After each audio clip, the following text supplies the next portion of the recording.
look at me. I'm Julian. Anybody that it's got something intelligent, it's got a cool little setup, it's got an interesting personality, and it can sell an interesting conversation, theoretically can start a podcast. 100%. Yeah. How are you, bro? It's good to finally have you over at the house. Yeah, you're not wrong. How long have you lived here for? I've lived here for about 4 years. Okay. 3.5 years, maybe.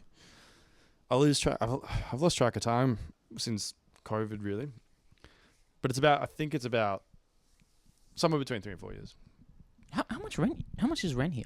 Well, it was close to $1,000 a week. Okay. It was. We pay Yeah. now. We pay less. Mm-hmm. Yeah, it's about $700 a week. Wow. Yeah.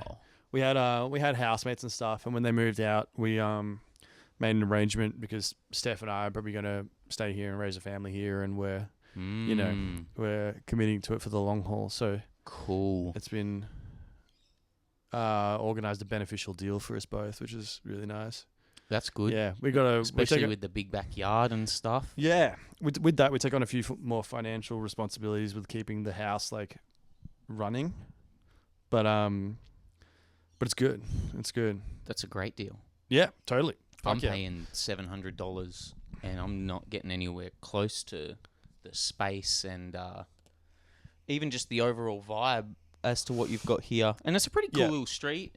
Yeah, As it's you're cool walking street. up, like, I mean, I guess that's the one thing that Roselle and like Balmain has is just it's got an amazing strip. Yeah, When you go down, but in terms of the actual like little townhouse thing that we're in, like, it's a funny thing about the area. It's like it feels like a little village. Like the only people who go there are people who live locally. Like there's no reason for anybody to come to Summerhill like from out of the suburb because there's nothing. It's just a couple Thai food places and like IGA. So the only people you see around are the same people you see every single day, and there's no like influx of others. So it makes it feel like this little village. But yeah, it's a cool spot. Yeah, absolutely. I'm gonna put my beverage. I got it. That's a nice tree. Yeah, Do you know what kind of tree that is? I do actually. It's a bit of an issue, but it's a fiddle fig tree. So it's like it grows like crazy. People pay like hundreds of bucks just to like have one of the offshoots like as like an indoor plant. Oh, But they obviously planted that like decades ago, and it's just this massive fucking tree.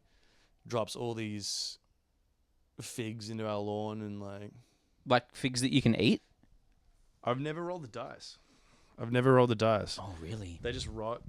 There's just like hundreds of rotting figs all over my lawn all the time. Bro. But If it's a fig tree, surely you can eat them.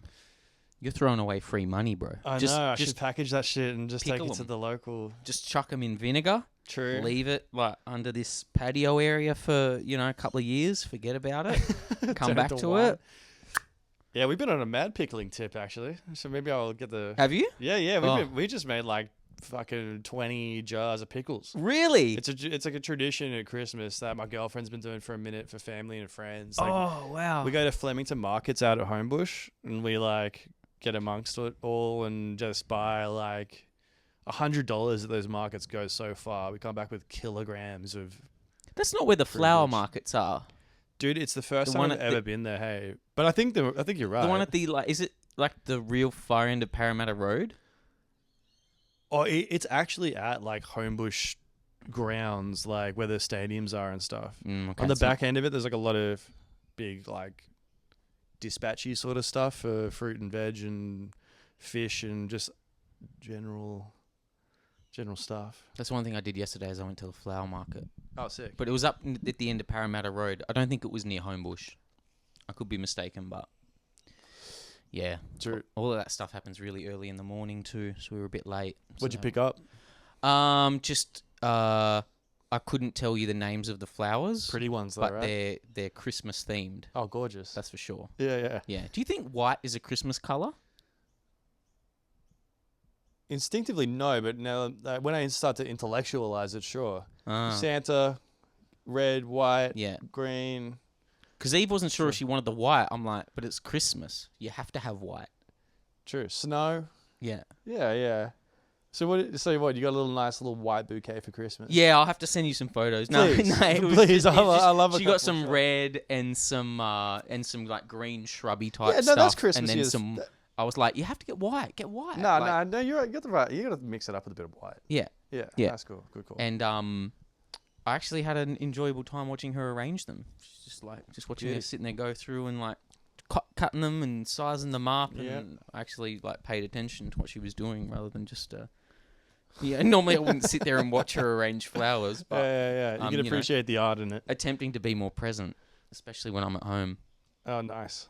I'm sure it's lovely. So going back to like how long. So interestingly, I'm going through an old journal that I've got. Yeah. It's one of those a few lines a day journals. Oh yeah, You're supposed to write just a few lines every day. when you get up or something, or Yeah. before you go to bed or whatever. Yeah. Yeah. And I was writing it. Must have been last night because I think we got home and Eve was so exhausted that she went to bed. So I got some writing in.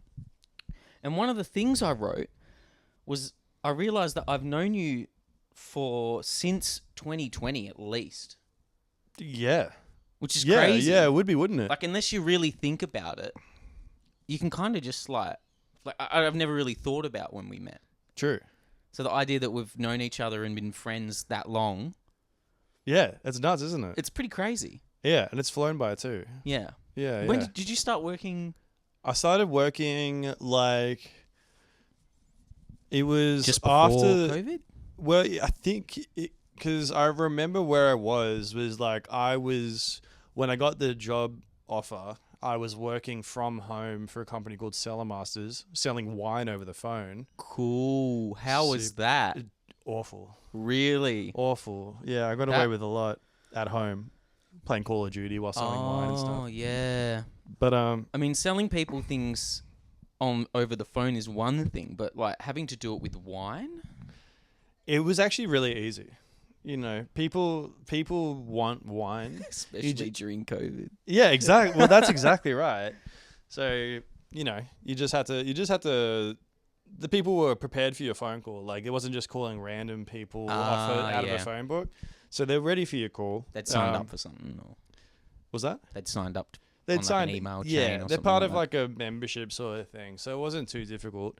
But anyway, like I was there doing that, and then I remember while I was there, that was lockdown at home, and then coming out of that, or the other end of that, I got the job. So it was between lockdowns, because then I remember at Store DJ, it happened again, and we were like cycling half the team in and out of the warehouse. So it must have been in that little period there. The dates of which I can't really remember.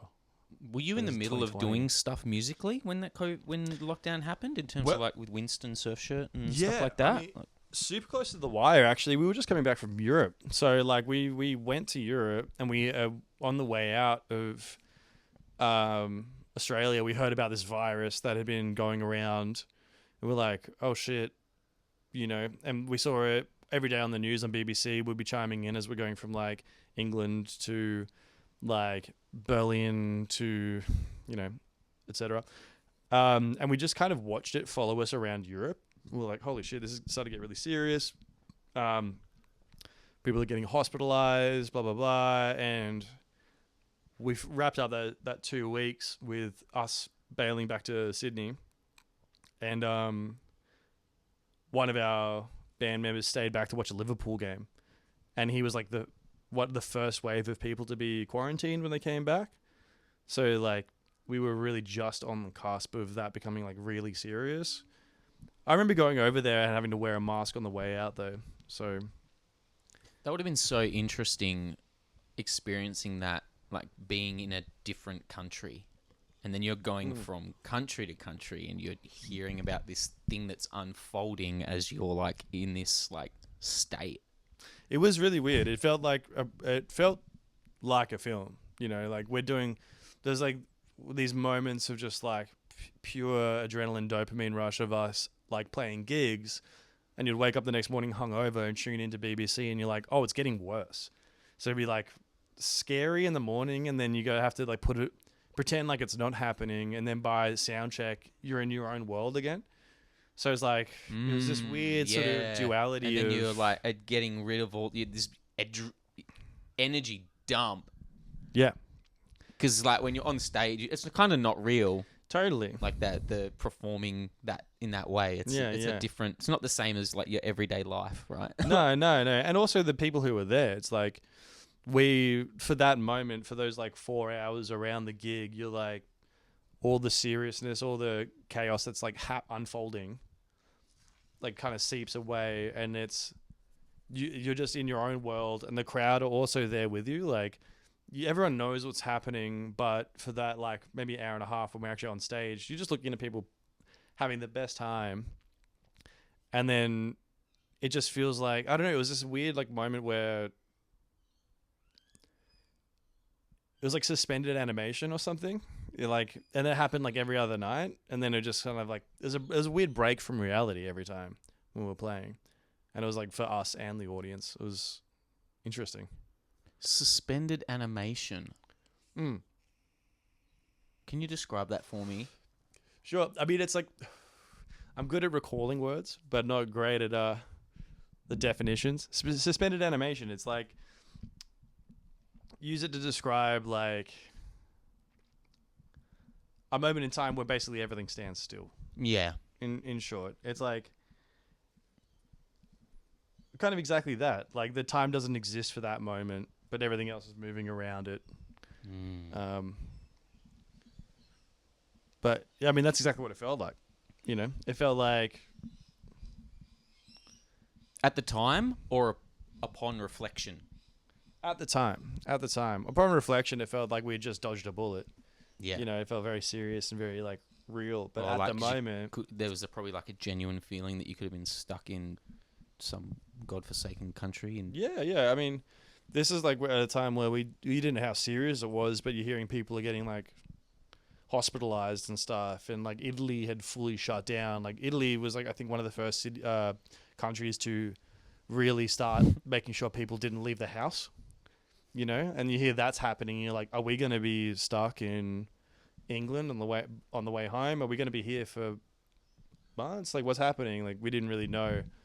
So yeah, it was just a trip, man. It was just so much uncertainty, and especially on the road as well, where you're like everything's minute to minute. You know, there's no certainty really about anything other than the fact that you go on stage at 7:30 p.m. or 10 o'clock or whatever, and then everything else is just you're kind of flying by the seat of your pants. So it was a really weird 2.5 weeks. Were you just vanning it? Sorry? Was it all just in one big van? Yeah. We just did a van thing across Europe, which is great. We just had our sound guy just man the ship, as it were, and we just drove around. Did the tunnel from Europe to France and stuff, and went across Europe. Kind of proper road dog shit. I was watching the Splendor performance of "Be About You." Oh yeah. Here. Yeah, true. So that would have been earlier that year, right? I think so. When did that song come out? 2017. Oh, okay. I'm not great with dates, but I remember that one. Yeah. Yeah, that's like that's a pin in the board of our. It's a very catchy song. Yeah, it really is. It's really like cradled our career.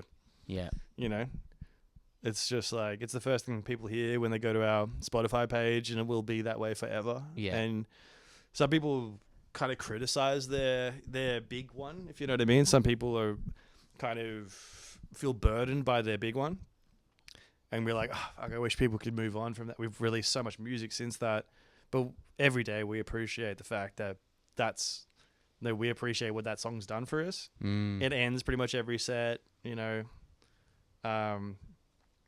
So yeah, you know, it's catchy one. We're glad to have it there. Like, my girlfriend really liked it. Oh, did she? Yeah. Oh, good. Because I was listening to it. And, okay, cool. And yeah, I think she liked it even more than I did. I was like, oh, okay. I'm starting to get it.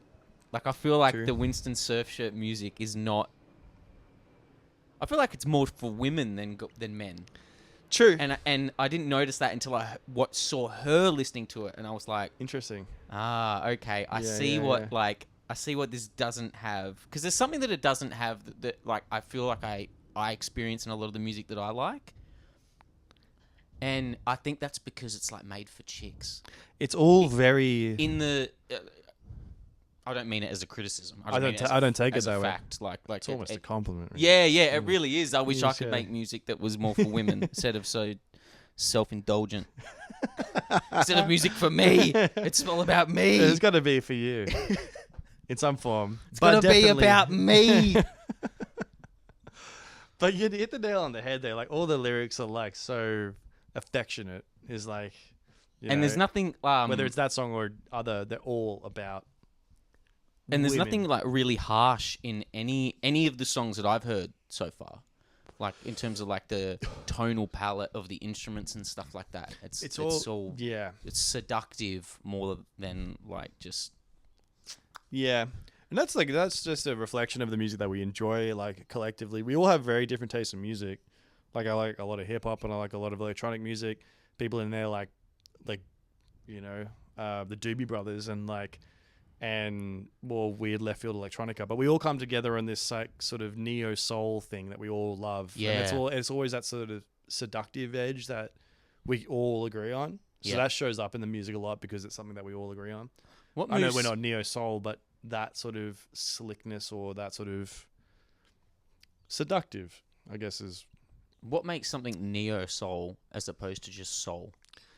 I think a lot of it has to do with production. Personally, it's like neo soul is like, and maybe it's like, it's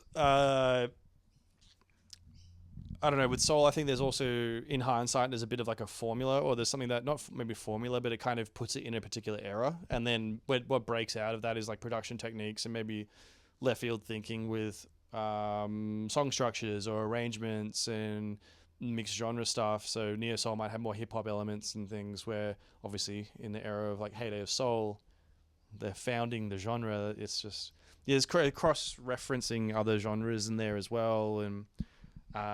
And self-reflective, like neo soul often, can harp back to the original era of soul. It's like referencing that, like, it's very like self-aware. But a lot of it, I mean, neo soul, I think is a lot of production-y stuff and some kind of atypical songwriting, for the genre. I really liked the beat on the song. Is it called like All the Little Things? I don't know if I said that correctly. Yeah, All of the Little Things. Yeah. Did you write that? How does I don't know. I think of songs generally starting beat first. I know they don't all start that way, but like given that, how does Winston write? It's usually pretty like. When you say Winston, are you referring to the collective or like the singer being Winston? Because he does a lot of... Either. I don't think I've ever seen him with an acoustic guitar.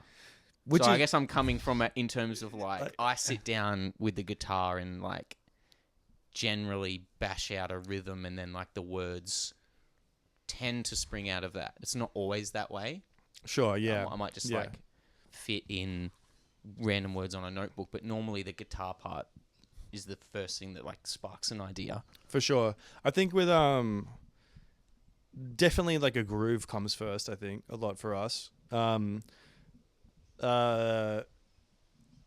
Literally the two things that interchangeably come first are like some sort of beat or groove or rhythm section to set up like a pathway for ideas. Or it'll be just jamming on a Korg SV1.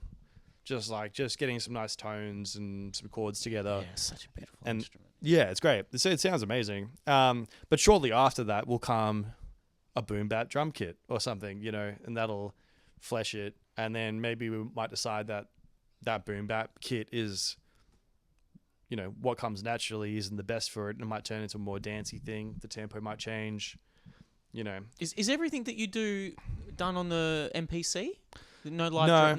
Do you have a no live drummer? drumming ever? It's all sample based. Yeah. It's always sample based. Whether that's one shots or loops. Have we ever recorded any live drum? I don't think we've ever recorded any live drums. but it's always sample based, loops, one shots collected. We started off using kind of really bashy sounds from like SP404 performances that I would do and the singer would do. But yeah, it's all like, it all stems from the fact that we deliberately tried not to have a drummer because it was it made performing in local bars and cafes impossible. Yeah. So it started out of that, and that influenced the production. It's like, oh, that's awesome. it's all out of bedrooms and living rooms and having beers around a coffee table, and Hell so yeah. and however you get that done, you get it done. But it always ends up being samples and loops and stuff like that. Yeah. It's quite unique. At least Yeah. from my experience of like music that I'm aware of. I'm sure there's other music out there that's sort of done that way. Totally. but Well, not- especially in a band element, like I think when you've got 6 members of a band, you kind of assume that one of them's going to be playing a drum kit. yeah, and then especially when you have like a hit like you did, Hmm. that would normally make it a lot easier to like have a drum kit around or to get a drummer in. You're playing like bigger stages and stuff Yeah, like yeah. that, but just to commit to like the aesthetic, That's a lot of what especially it with is. the songwriting and stuff, it makes it quite its Yeah. own thing. It's a decision to stick with that element because it stood out as being different. So like we talked about it, like getting, when we play live, maybe we should have some live element, doing the rhythm section, but we decided to keep it what it is, sort of auxiliary percussion parts and backing tracks, and then the backbeat played by the NPC, because when you look at the act on stage, you're like, it just looks different, it feels different, and that just kind of felt right, I guess, and it stood out. We thought, so we just ran with it, I think it's worked. And then Fred again comes out, and he popularizes the NPC, like live. People now actually know what's happening, whereas for about 6 years, people would see what I do on stage and go, what the hell is that guy doing? Like, is he playing a keyboard? Or like, people come up to me after a game and be like, oh, what do you, the tap, the DJ thing or whatever. Now they actually understand that I'm playing a kit or like hitting one shots because of Fred again. So one part of me is like, I've been doing that for 5 years. I've been doing that forever, man. Like, what the hell? But now I appreciate the fact at the same time is that people actually know what's happening, as opposed to, is that a DJ? Is that a guy playing? People just didn't know for the longest time as well. But yeah. I hope this isn't a rude question, but do you play along to a click when you're playing live? No, I don't. So I don't play to a click because the production is like much more than we can actually perform on stage. Yeah. They're in the backing track. There's like a lot of our songs will have shakers and like 16th hats or those types of things, or like bongos or whatever. There's like, there is a lot going on in some of them. Yeah, Like- some of them are really, some of them have those layers, some of them don't. But generally there's always something in the backing track that it'll keep like measure, we're all hearing the same thing. None of us have had a click, and that's also just due to the fact that we've never had a proper playback rig.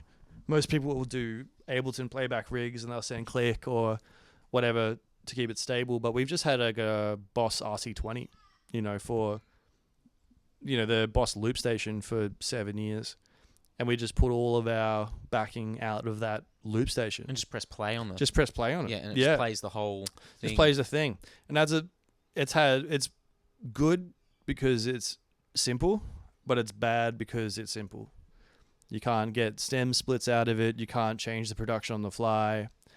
But all of that actually stems from the whole cafe bar thing as well. It's like, how do we make a bigger sound than what we've got in the smallest physical footprint on stage? So we would record, the backing parts of like covers, because we just did 3 hours of covers basically on the weekends. Yeah. And we'd put the backing in there on the loop pedal, and we'll just have 3 hours of, shit to jam on or like whatever.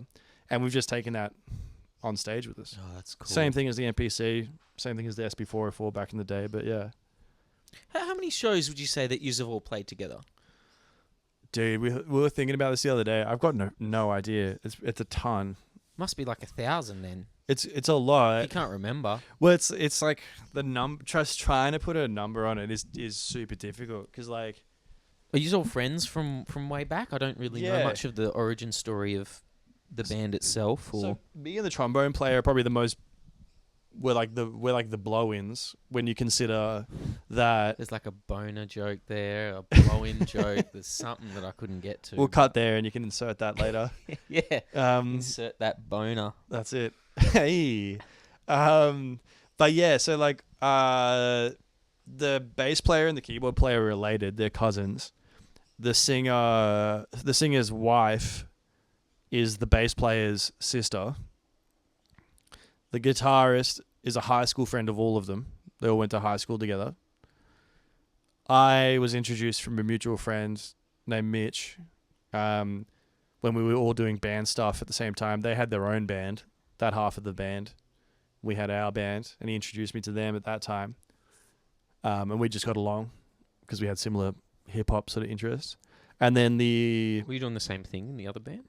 In terms of like MPC? in my other band? Yeah. No, I was playing guitar. We were doing like a post-punk hardcore sort of thing. Sick. Yeah, so that was very different. But we were from the same area. We're all from like Manly, Fairlight, Balgowlah, sort of that little enclave. But yeah, and then the trombone player was our local postman. That was it. Yeah. Sick. Yeah. He would come down to like the bar that we played at every Sunday, and he was like, "I dig this. Do you mind if I just bring my trombone next weekend and just if it works, can I play with you guys?" And we're like, "Fucking of course." And he was a member of the band from pretty much that day on. Oh, that's awesome. Yeah, he's a great dude too. So it's just like everyone in the band's like we're like brothers, you know. So it was a real easy fit, you know. Mm. And it's always been that way. We've always worked so well together, and everyone does feel like family. But yeah, How was the post-punk hardcore band?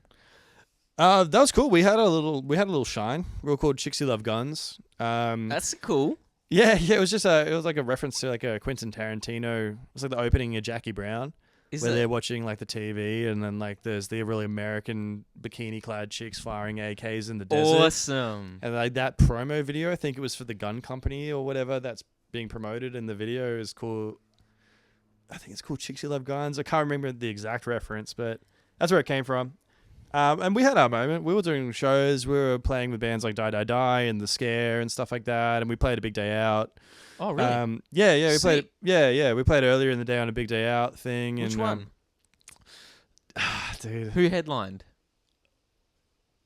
Fuck, who headlined? Oh, God, if you gave me a minute with my phone, I could figure it out. But, man, some of that shit's a bit of a blur. Hey, I think that band started wrapping up around 2014-ish. So it was, you know, you could imagine towards the end of our band era, 2012, 2013 or something like that. But yeah, you know, we had our moment. We're doing a lot of shows around. We did like, we put out some records, and our sort of big last show ever had a lot of people at it, which was quite surprising. You know, like, where the fuck were you the whole time? Yeah. So yeah, we had our little moment. And but even being in a punkier band, hey kitty, even being in a punkier band, I was always interested in hip hop. So it was like those two bands overlapped. I was getting my heavier satiation from them, and then my more groovy stuff from Winston, and then those timelines just overlapped, and yeah. So you must have just loved Limp Bizkit then. I did. POD was the first record I ever bought. Oh, my own really? money in. The one that has a live on it? Yeah. Totally, yeah. Youth that of the first Nation? Record. Oh, I loved it. Boom. Yeah, boom. Here Yeah. comes the boom. Yeah, Ready or not. That was a cracker record. Satellite. I think that's what the album was called. Yeah, absolutely. Yeah, no, I was well into that. I loved all the new metal shit. I went and saw Korn play at the Entertainment Center before they ripped it down. You know, Korn was my dad showed me the Freak on a Leash video clip when I was like 11. I'm like, this is the coolest thing I've ever seen. Yeah, I feel like Korn was one of the first bands I ever got into. Yeah. I didn't love them the way I loved Limp Bizkit, but they were. Oh, you're a big Limp Bizkit guy, were you? Oh, ginormous, bro. Oh, no way. Don't get me down that Limp Bizkit rabbit hole will never come back. But I'm right there with you, dude. When I Yeah. saw Jonathan Davis show up in the Limp Bizkit video clip for Break Stuff, yeah, that was like a Marvel movie. It was like having the Hulk and the Superman. I feel like I didn't see that music video for like, I mustn't have seen that for like 10 or 15 years until after it came out. Oh, really? Yeah, No way. because Eminem's in it. Yeah, and there's yeah, all yeah. these other people in it that I know I wasn't aware that they were in it as a kid. Because I used to listen to them dissing each other in lyrics and stuff like that, you know. Totally.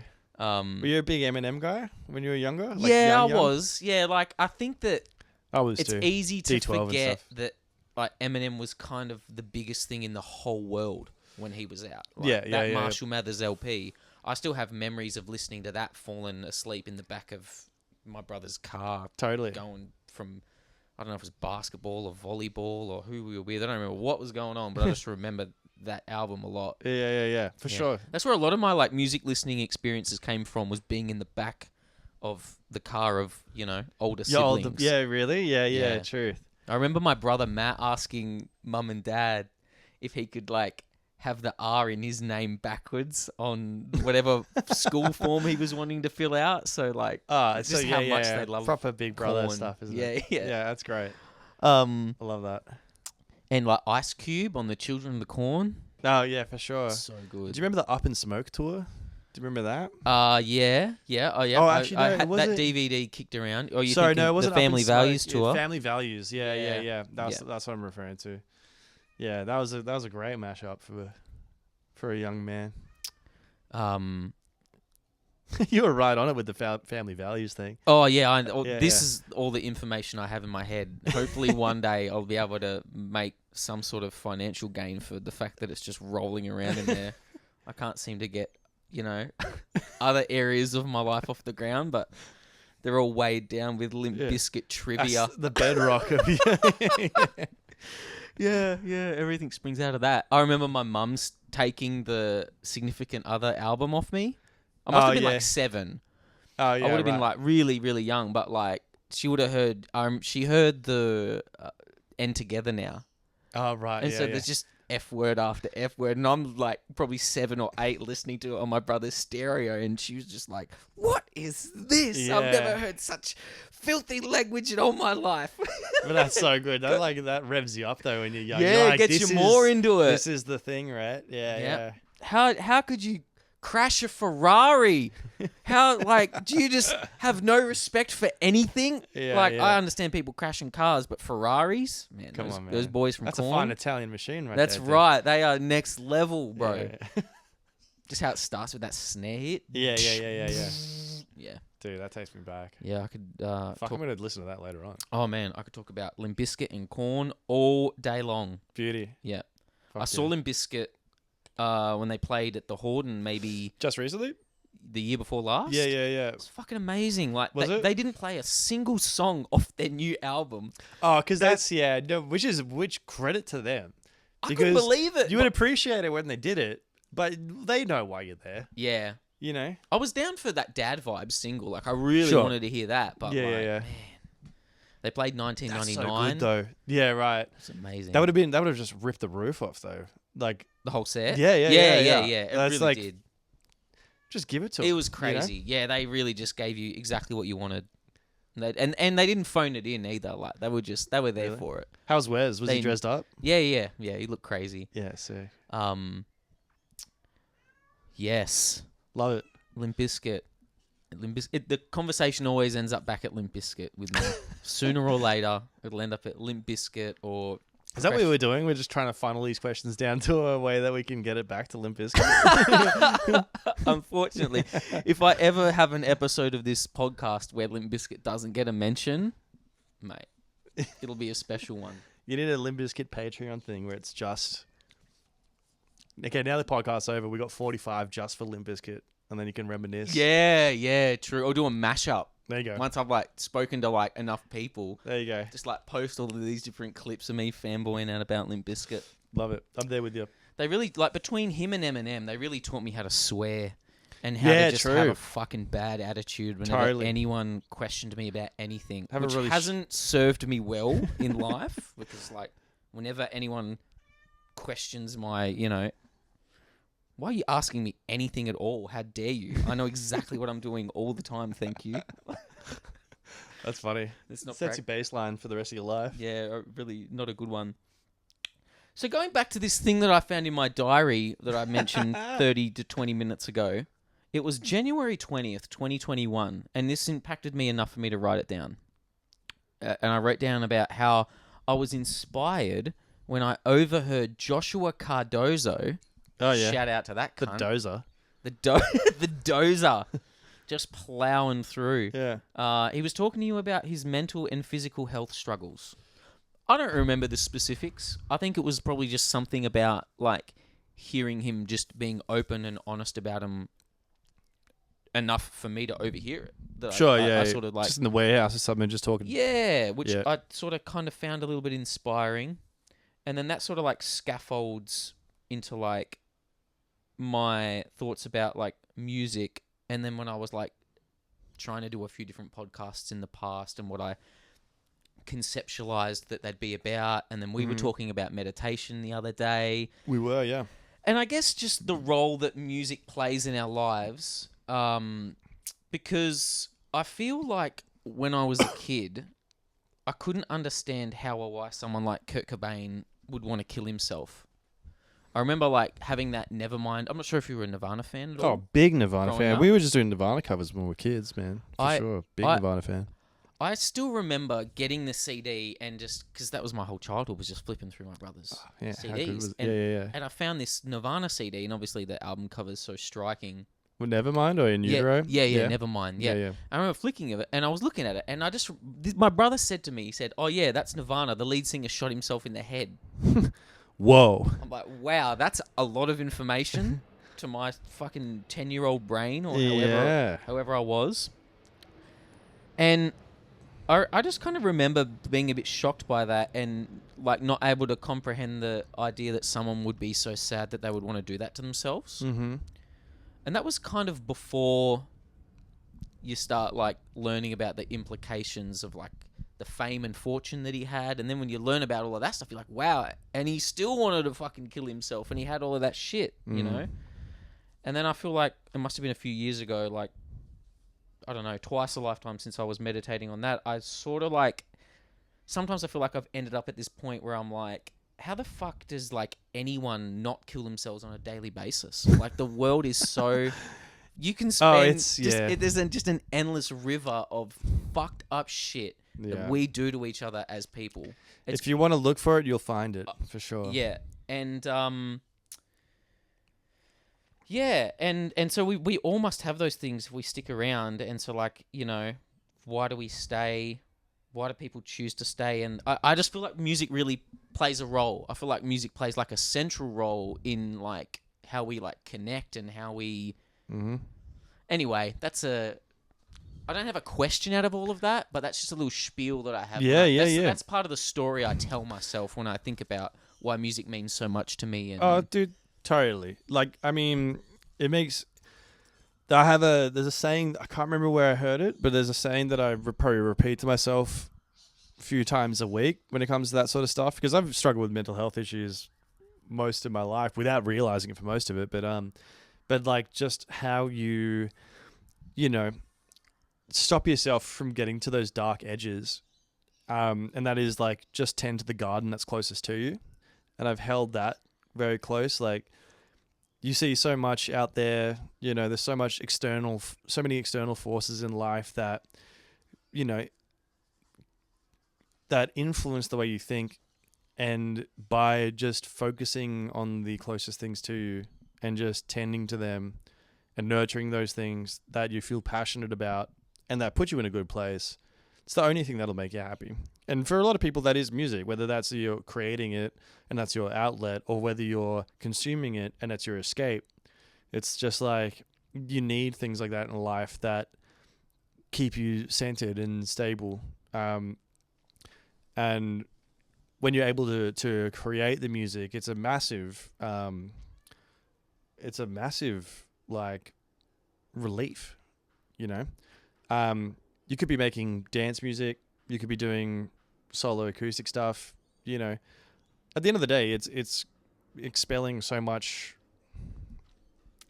pent up sort of energy, and that is, it's just one of those things that you focus on that makes you feel, full and whole. That isn't what's out there, which tends to have negative bias. If you just pay attention to what's out on the news or just in the outside world, it's like such a small percentage of it makes you feel great. And a lot of it, if you pay too much of attention, will just drag you down. So the only thing you have control over is like the music you make or the music you listen to. And in ways, I think that is just like tending to the garden that's closest to you. It's just like being in control of that in some form, and just rejecting a lot of the sandbagging of life, which can put you in those places. Rejecting the dark edges. Yeah, exactly. Because I will admit that there's a slight bit of fear that I have about, like, I don't know, like, it's probably not worth talking about fear. Let's go with first concert, biggest concert, best concert. These are 3 questions that I have for you. That I've been to as a punter? Yeah. But I mean, we can scaffold off that. Sure. First concert I ever went to was the Cold Chisel Last Wave of Summer. Oh, Yeah, right, yeah. the Chisel. Yeah, I was a little one. My parents, my mother was a photographer. My dad was a filmmaker. And they did What it- year were you born? 1990. Oh, yeah, cool. So I think that was 95 or 96 maybe. Okay. I think. I wouldn't know until I looked it up. But I was pretty young. I was young enough to have like the full contractor earmuffs on, what they do for little kids. I remember having them on. Yeah. But yeah, they took me to that because they had been doing some work around it for Chisel. So we went to the show and we checked it out and shit like that. So that was my first concert. I just remember that being like, I'm like 5 or 6 years old. No idea what the fuck's going on, but it's just being super impressed though, because it's just thousands of people and the lights and how loud it is and like everyone paying attention to one thing. I remember being very like I don't really know what's happening, but like finding that intriguing. It's like what is it about what's happening there where all the lights are? How can this many people be in the same spot and not be trying to kill each other? yeah. Like, I've never seen this. Totally, man. Just the focus. And yeah, I remember, just being a young one, just like realizing that was like very impressive. That was my first concert. And what was it? Biggest concert? So like just the largest amount of people in one spot to ever see a concert that you were at. Man, it would have been one of the festivals, man. It would have been, I went to see Rage at Big Day Out. Rage Against the Machine. Cool. That was like probably one of the bigger crowd experiences I was involved in, especially because I was like, we fought through the crowd to get to like the first, 100 people in the D barrier of the Big Day Out, and then looking back at everyone who didn't make it, or whatever. That was probably one of the larger gigs. Whose gnarly ass decision was it to have Bjork playing before Rage Against the Machine? That just winded up with a lot of really, really pissed off Australians. It's all by design, man. It's like it's to avoid just hanging for it, like totally. This bitch is taking forever. And I think I remember there was more like weird A/B sort of selections as well. I remember Arcade Fire was right next to someone that was like not at all just sharing the same fan base. But what I understand is that they did that intentionally because otherwise you would have 80% of the crowd there for 5 acts in a row or something. Yeah. So, and that was just like a bit of a sort of OH&S nightmare. People were already getting smashed at those festivals. They wanted people to leave. Yeah, exactly. Basically, yeah. But that was amazing though. That was like, one of the few times even though I was like into punk music a lot, I was never the guy to like, I would do some slam dancing and stuff like that, but like getting amongst just like the full-on mosh pit. Yeah, and the older dudes. Oh, yeah. Because like, we were on the younger cusp. We weren't like teenagers when Rage were popping. We were like teenagers when Rage were done. You know what I mean? But Yeah. appreciating it then. Yeah. But when you got in the pit with people who are like have Reliving 10 their years of glory age on you, years, 10, yeah. 20 years, and they're all throwing hands, that was a pretty wild experience. They're really throwing hands. Yeah, yeah. Mind you, it was a lot of jumping. It wasn't hardcore where they're throwing elbows and kicks and stuff, but it was very much like if the little guys jumping around, grab them and throw them against someone else sort of energy. There's a lot of that going on. That was probably the biggest that I can really recall off the top of my head. I think that probably would have been the biggest. And the last point of that question was The best. the best. Holy shit, that's a fucking hard question, dude. The best. The best concert. Wow. Oh man, I hope you don't mind if I marinate on that for a minute. No, I'll come back to you if you want. You know what? Come back to me on that one. All right. Something will come up. Yeah. And if you don't mind, I might take a quick piss. Yeah, go for it. Maybe I'll come back with the answer. I hope so.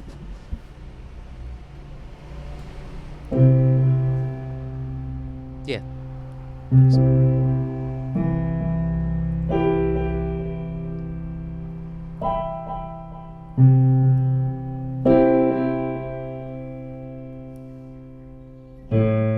Hear me out. Make you like talk.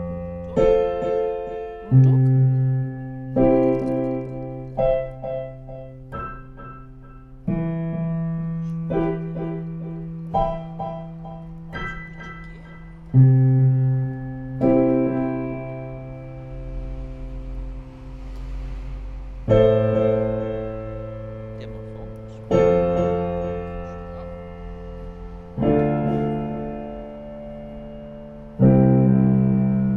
Mr. Meows.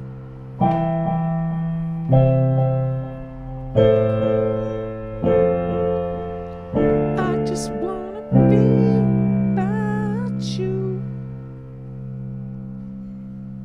Boom, boom, bow. Doom, doom, doom. Mm, mm, mm.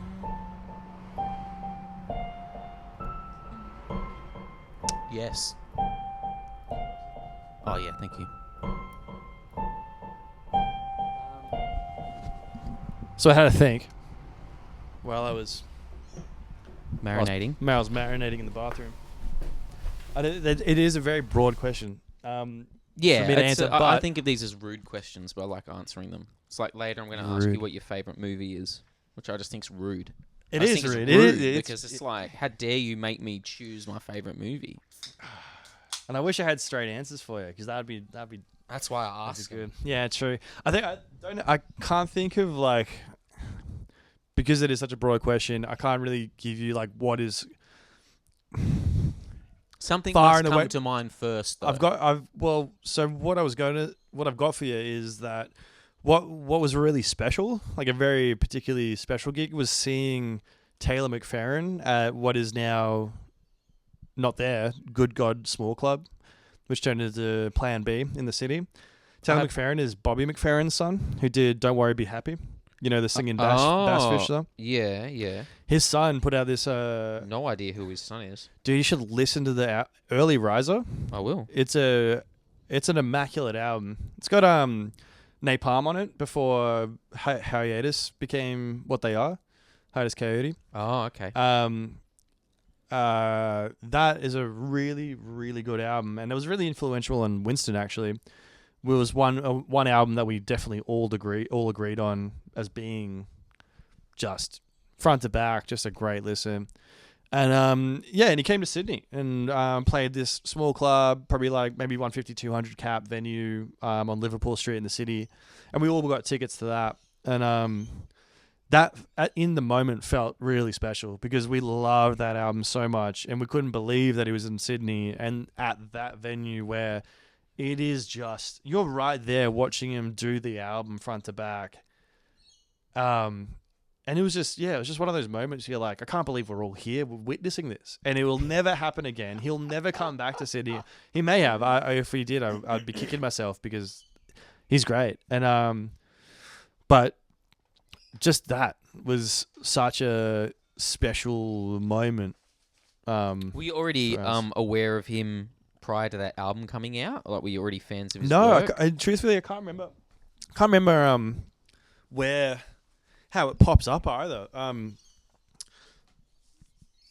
I'd like to say that there was some sort of affiliation with like Brain Feeder Records, maybe with Flying Lotus, or maybe Ninja Tune or something. Maybe I can't remember, and we were listening to a bit of that. Then I can't remember exactly how it came on our radar, but once it did, it was just like, this is great, you know, and it's just such a journey, and it's like very atmospheric and very emotive. It's like right up my alley when it comes to like, I really like music that is moving, as everybody does, but like, I don't know, there's just something about that record, and the fact that it felt like not many people knew him, evidently, being that he was playing at such a small club in Australia, but for that reason, it felt like we were part of a special group of people who really appreciated this guy. Yeah.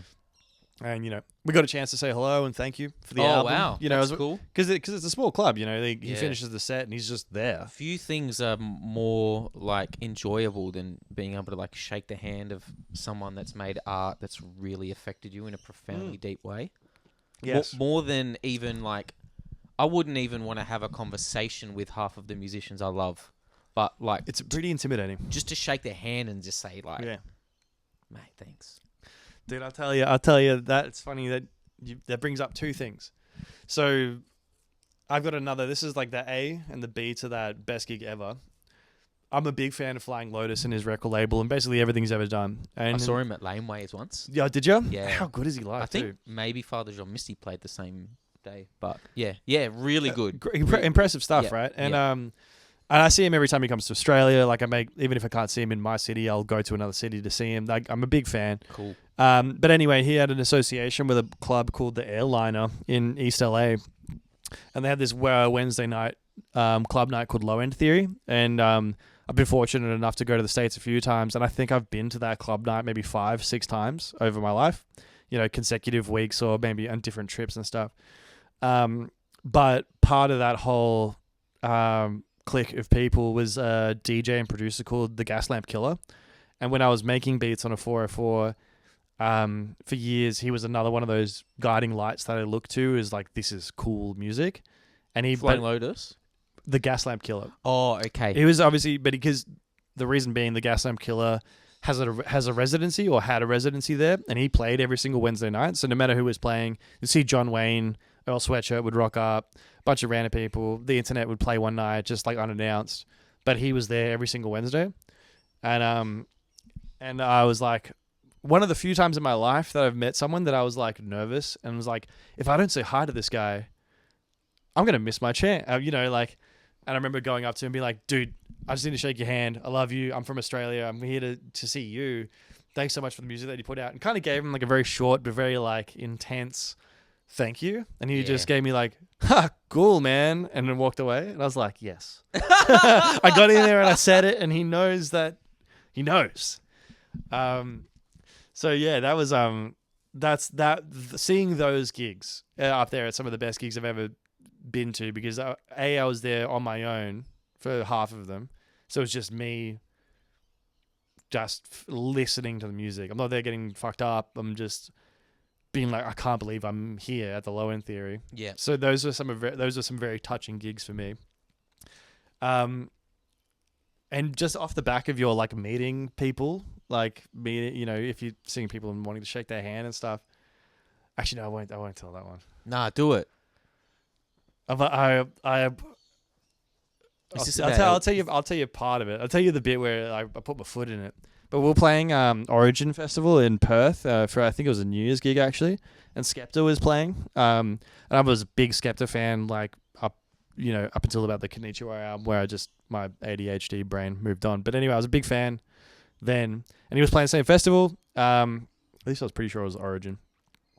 Anyway, he played his gig. We finished. We're just out the back having drinks and stuff. And he comes back after his set, and we walks past all the green room tents to his tent, and he comes past us. And I notice, I'm like, and we've been drinking all afternoon. I'm like, oh my god, fuck, it's Skepta. Like shit, it's one of those moments where I get to meet the Gaslamp Killer. I should definitely just try and shake his hand or whatever. And I've been drinking, and what I didn't I just had no tact, and he was in his dressing room, and I opened the door to his dressing room, and I was just like, Skepto, look, I know you're busy. You've just finished your gig.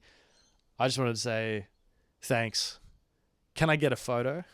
And he just went, no, fuck off. And I was like, oh, shit. And then he was just him and his manager. They're packing a backpack. But the worst part of it is that I went away, and I was like, oh, that went really badly. Maybe if I go back and explain myself, maybe he'll come around and want to take a photo. And I went back for a second time, and he was like, and he just told me to fuck off. But that was like one of the most embarrassing experiences of my life, to be palmed off by Skepta 2 times in half an hour. But yeah, just, I thought I'd share that with you. Just talking about meeting people you admire. That one did not go well. I really appreciate you sharing that. That's all right. It wasn't my finest moment. No. I feel vulnerable telling you about it now. That's It's all right. bringing me back to that place. I mean, I'm sure it's not the great. worst thing you've ever done in your life. It's not. But, yeah. I hope that I get to embarrass myself that badly in front of someone that I really love that is just some sort of celebrity. Who would it be? If it would be one person, like would it be? Would it be a musician, or would it be? You're a big film guy, right? Like, yeah. would it probably be a to be muso? honest, I would just try and like. My thoughts have always like when I met Chad Smith, and I got Chad Smith to sign me. But what I really wish that I had done is I really just wish that I had my favorite fucking my favorite like drum break ready on my phone so I could just watch it with him because he loves drums. Sure, yeah. Oh, yeah. Like, I wish that like I was just getting self-absorbed in. Oh my god, you're the chili pepper. Yeah, you know, you're the guy. Yeah. You're the one that played that snare hit on Soul to Squeeze. True. And I told him that, but like it would have been way more memorable and just way better if I had that fucking. There's a drum fill in the John Lennon song, Instant Karma. And it's just the fucking best drum fill of all time. And I just would have wished that I knew what Chad Smith thought about that drum fill. What's your piece? What's your 2 cents on this drum fill? Yeah. But, I don't know. Maybe I wouldn't have been able to get the fucking internet working on my phone, and that would have been awkward. That would have sucked. Yeah. That would have been the worst. Yeah. That I would have know. been your Skepta moment. This is awkward, Chad. Yeah. But, it's not the same thing, but, like, I saw Tim Minchin at the store finally the other day. Oh, yeah, he pops his head in every now and and again. I just went up to him and said, oh, Tim. And I just, like, shook his hand and said, man, I've been waiting a long fucking time to tell you that you were brilliant in Californication. I loved watching you in that show. You were amazing. And That's great. It. Yeah. He was just like, thanks, man. Thanks a lot. Nice. Yes. That's a great little fringe compliment too. It's just like, just finally. Yeah. Finally, I got to thank him for it. He was probably thinking like, this is my Graham Chapman moment. I don't know who that is. Isn't he the guy that killed Lennon? No, that's Mark Chapman. Who's the fuck's Graham Chapman? No idea. Fuck. Sounds like someone from the cricket. Graham Norton? Edward Norton. American History X. Yeah. And they were there. Who was? Huh? Who was there? You and I. We were? Yeah. I don't know if there was many long-haired people in that movie. There was one. There was a few skinheads though. I'm innocent. Don't shame me for my choice of haircut. I'll tell you that. I am innocent of this one.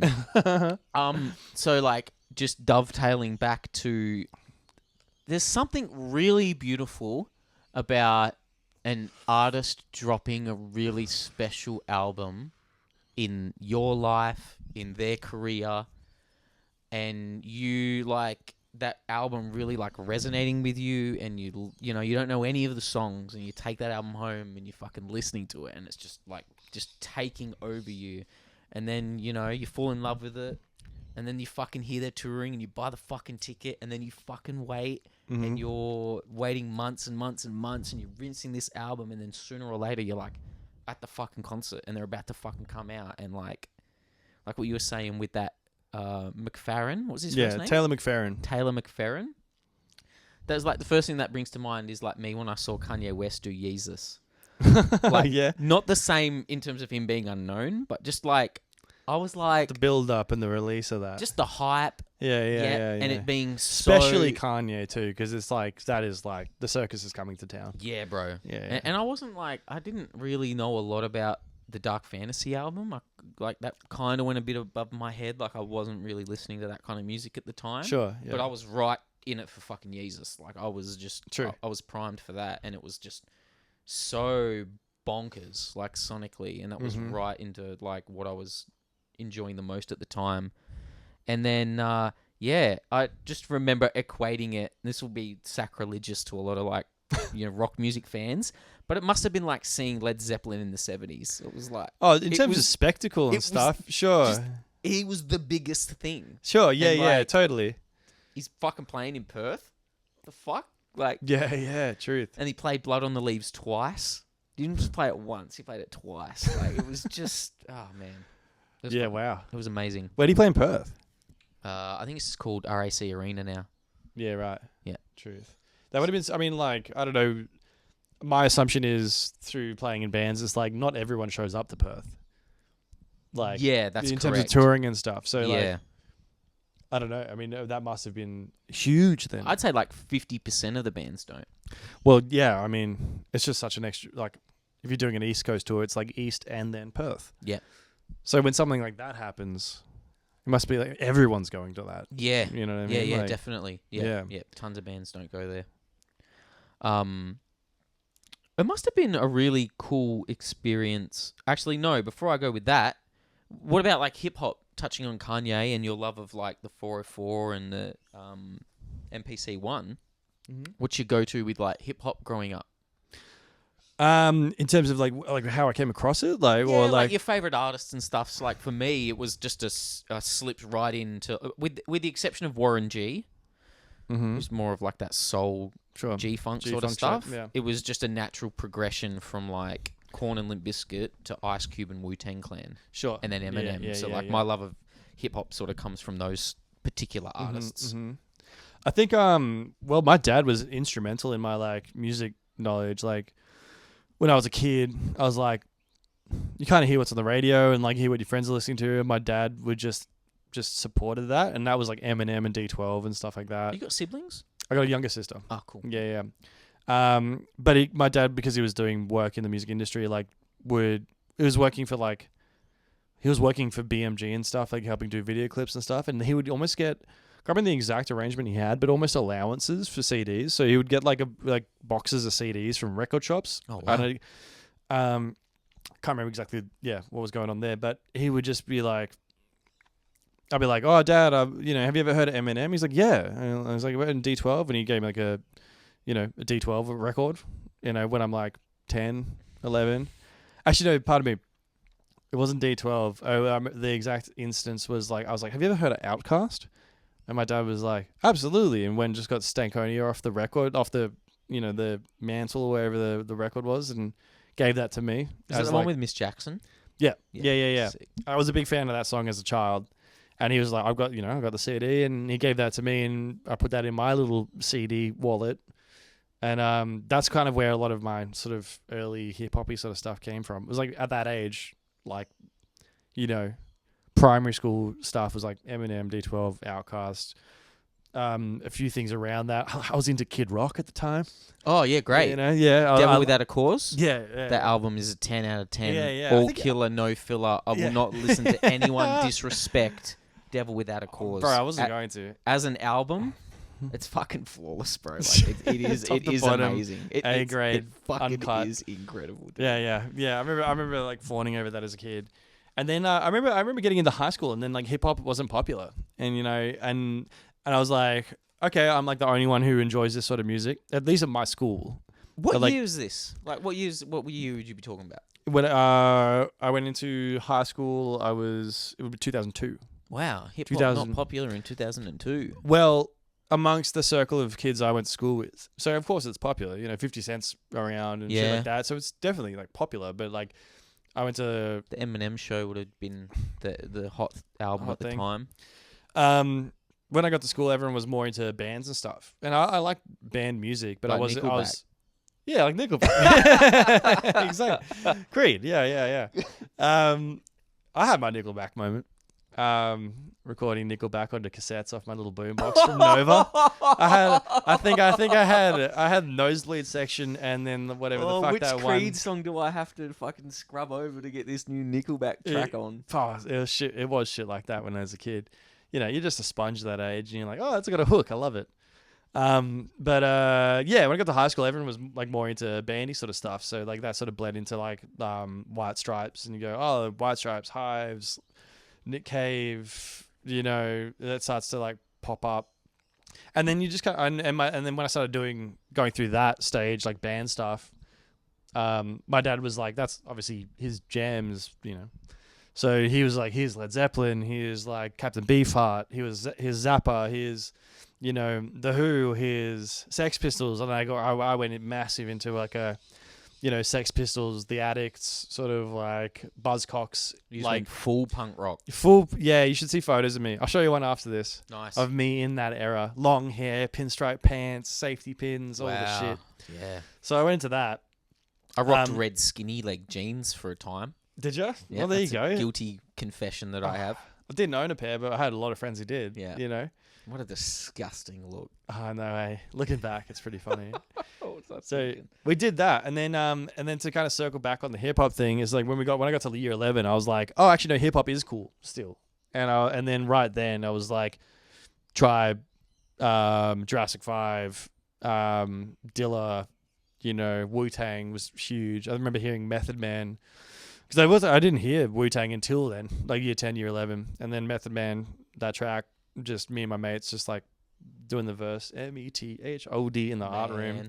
Exactly. Yeah. And you know, and then that re-sparked my love for that genre. It was funny because like I loved all the band shit, but like I forgot how much I loved the groove of like hip hop and R&B music, and that just really like set me off in that direction again.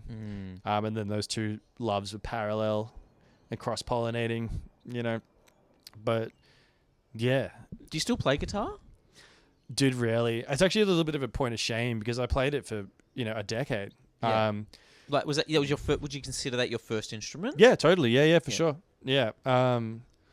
You know, and I can still play the things that I knew how to play. Like, I haven't picked up a guitar and like learned a song for a while. And when I pick up a guitar now, it's because I want to record like a sample. I want to record a one shot that I will resample and pitch and like do some production-y shit too. Yeah. But it's just like, you know, a little minor 9 chord, and they go bam, and then record it in and mess with it on the computer. But sitting down and learning a song, I haven't done that for like a decade as well from now, you know. I got in the punk band, I got good enough at guitar to play in that band, you know what I mean?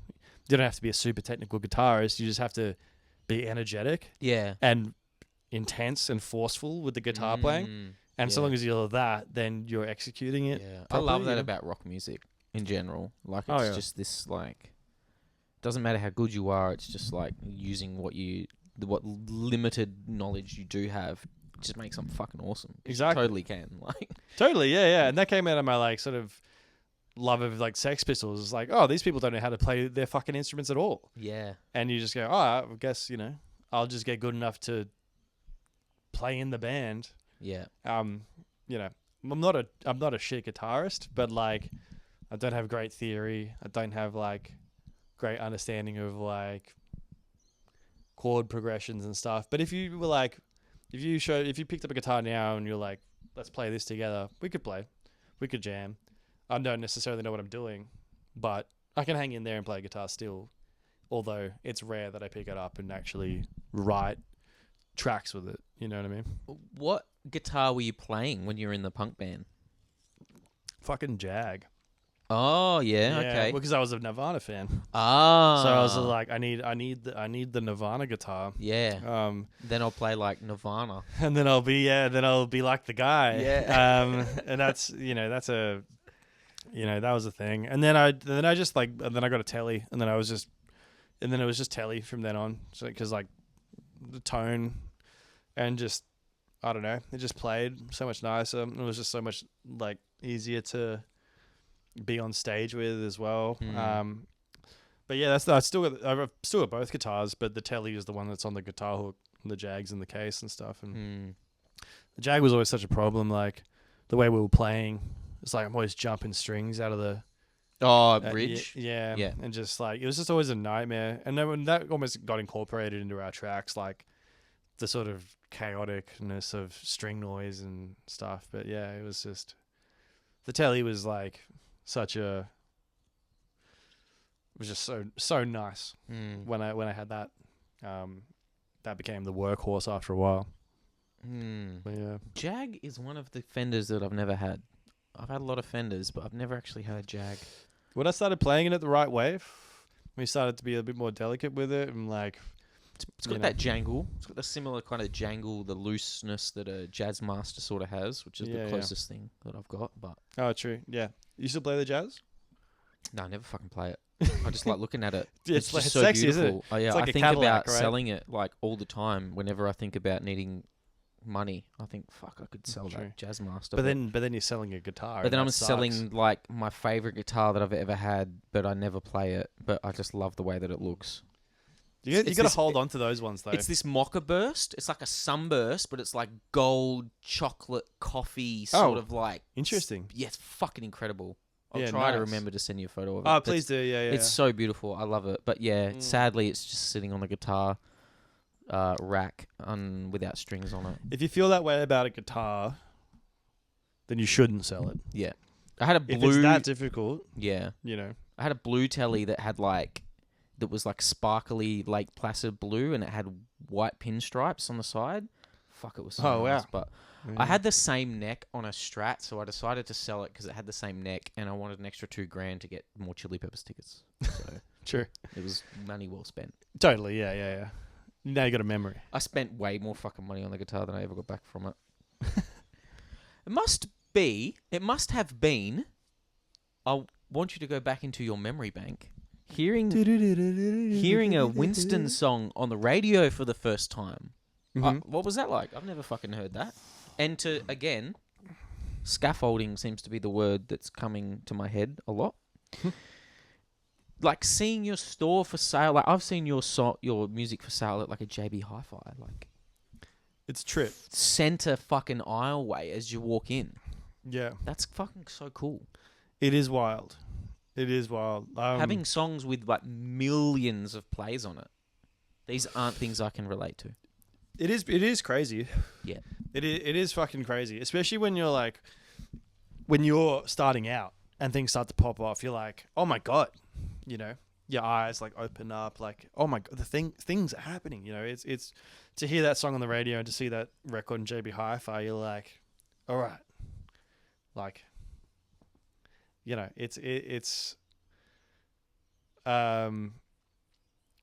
it's bizarre and exhilarating. I mean, like,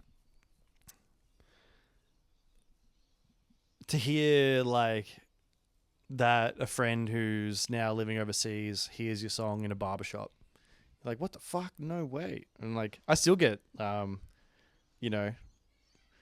same sort of exhilaration when I hear that these days. But yeah, when we were that age as well, it was just, yeah, it's just, it validates so much work. Like, you're doing it for so long and you never expect it to follow through. And then when it happens, it just changes like your life. It just changes your life, man. Like, just going like, oh, this is like a little fun thing that we do, and like this happens to like 0.001% of people, and then when it happens, you're just like, Because it's a hobby. because it's a hobby. It's a hobby for everyone And until I've always I've had people tell me that what I do is a hobby, and I've always pushed back against that. And it's only recently, because it's like, oh, if you understood how much I've fucking sweat, blood, and tears and piss over this fucking music, you wouldn't call it a hobby. yeah. Totally, yeah, for sure. It's such bullshit. Like, it is. It's just it is a hobby. It's what you do to keep yourself sane, like, But yeah, it's yeah, it is a hobby. It is a hobby, and then when that shit happens, there's like, after the fact, like, so much more plays into it, which it becomes a different thing after a while. Like there's like a golden era of when a song like "Be About You" like plays really well, and it sets up a career, and then once it sets it up, it puts you on this like in a position where then you've got to keep up with it, and that like all the same sort of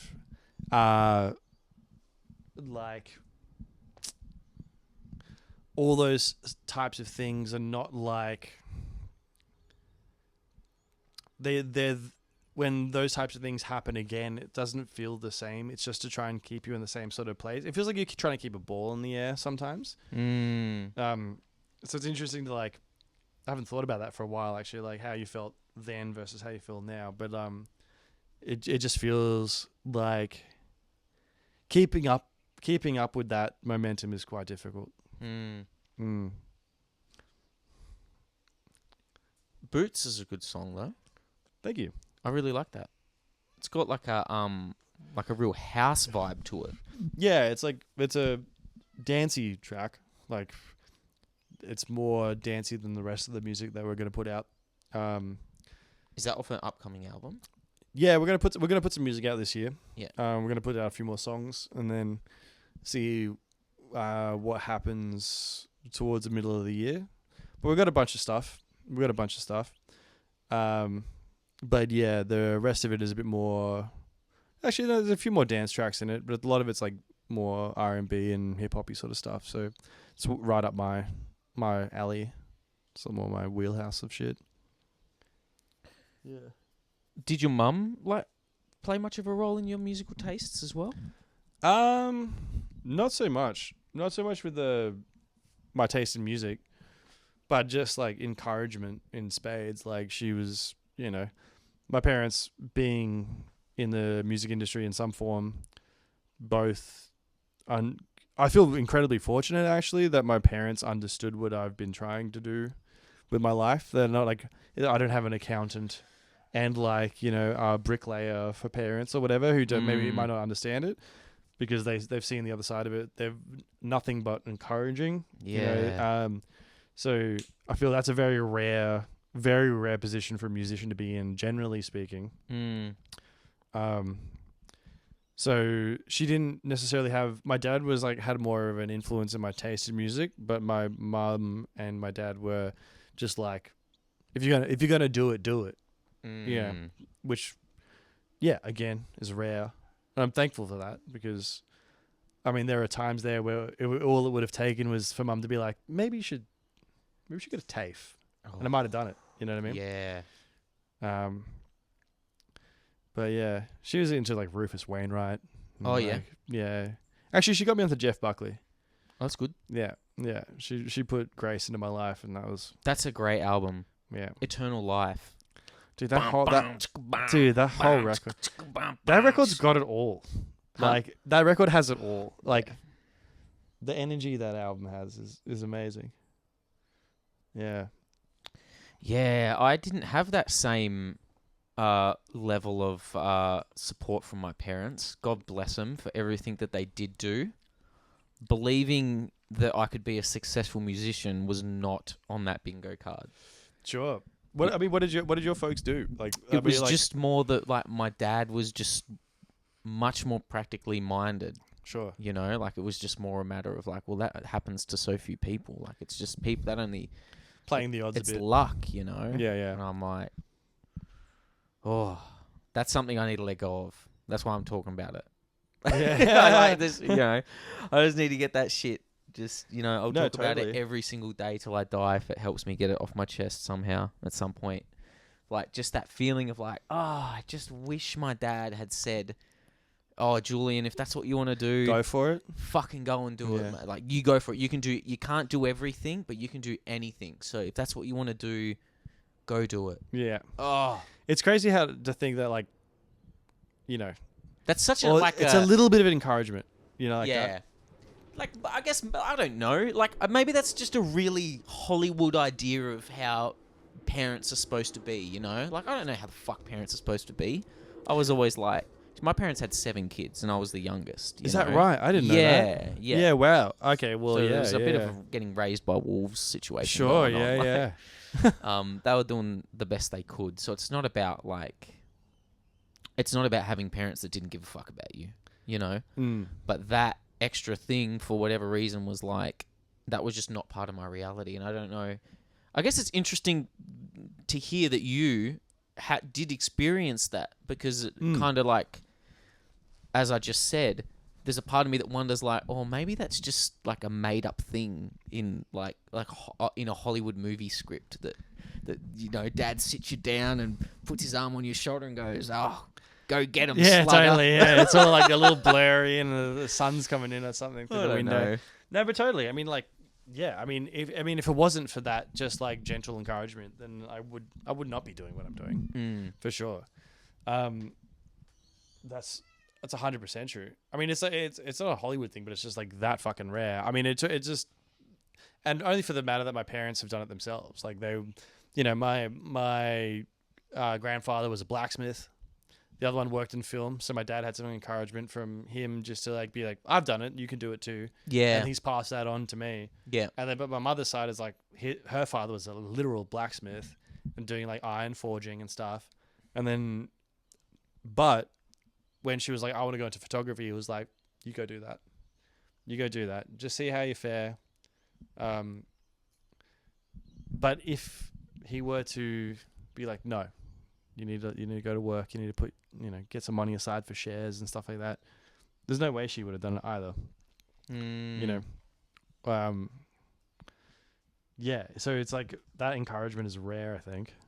Yeah, I mean, it's a tough line to walk between like reflecting on the past and like trying to just like be aware of how things have affected you, but without you can just so quickly go into like a blame game and a victim mentality thing. Sure. And that's something that I'm concerned about because I don't want to be in that place. But I also kind of want to just look at the stories that I tell myself and try, because I feel like it's affected my like self-belief.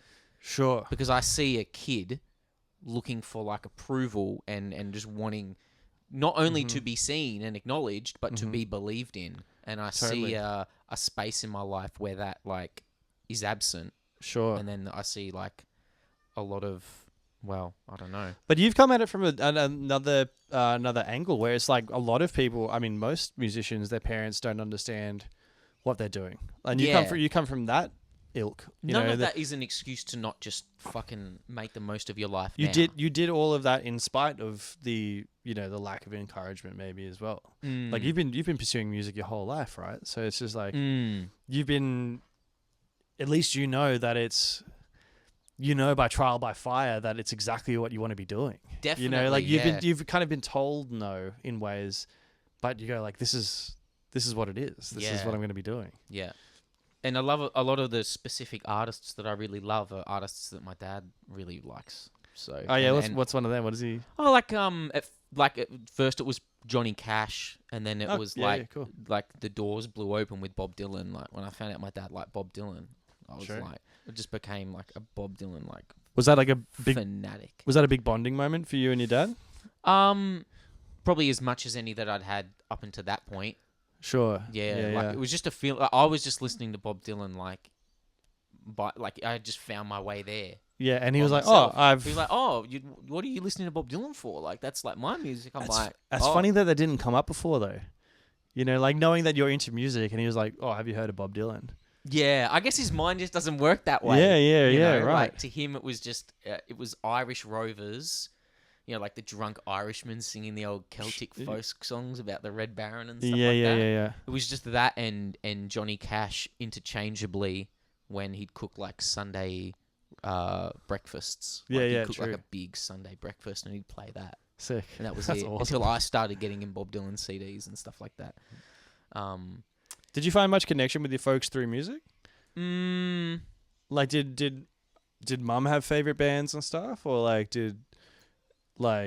did you ever sort of have that sort of sit down and sort of meeting eye to eye over music? No.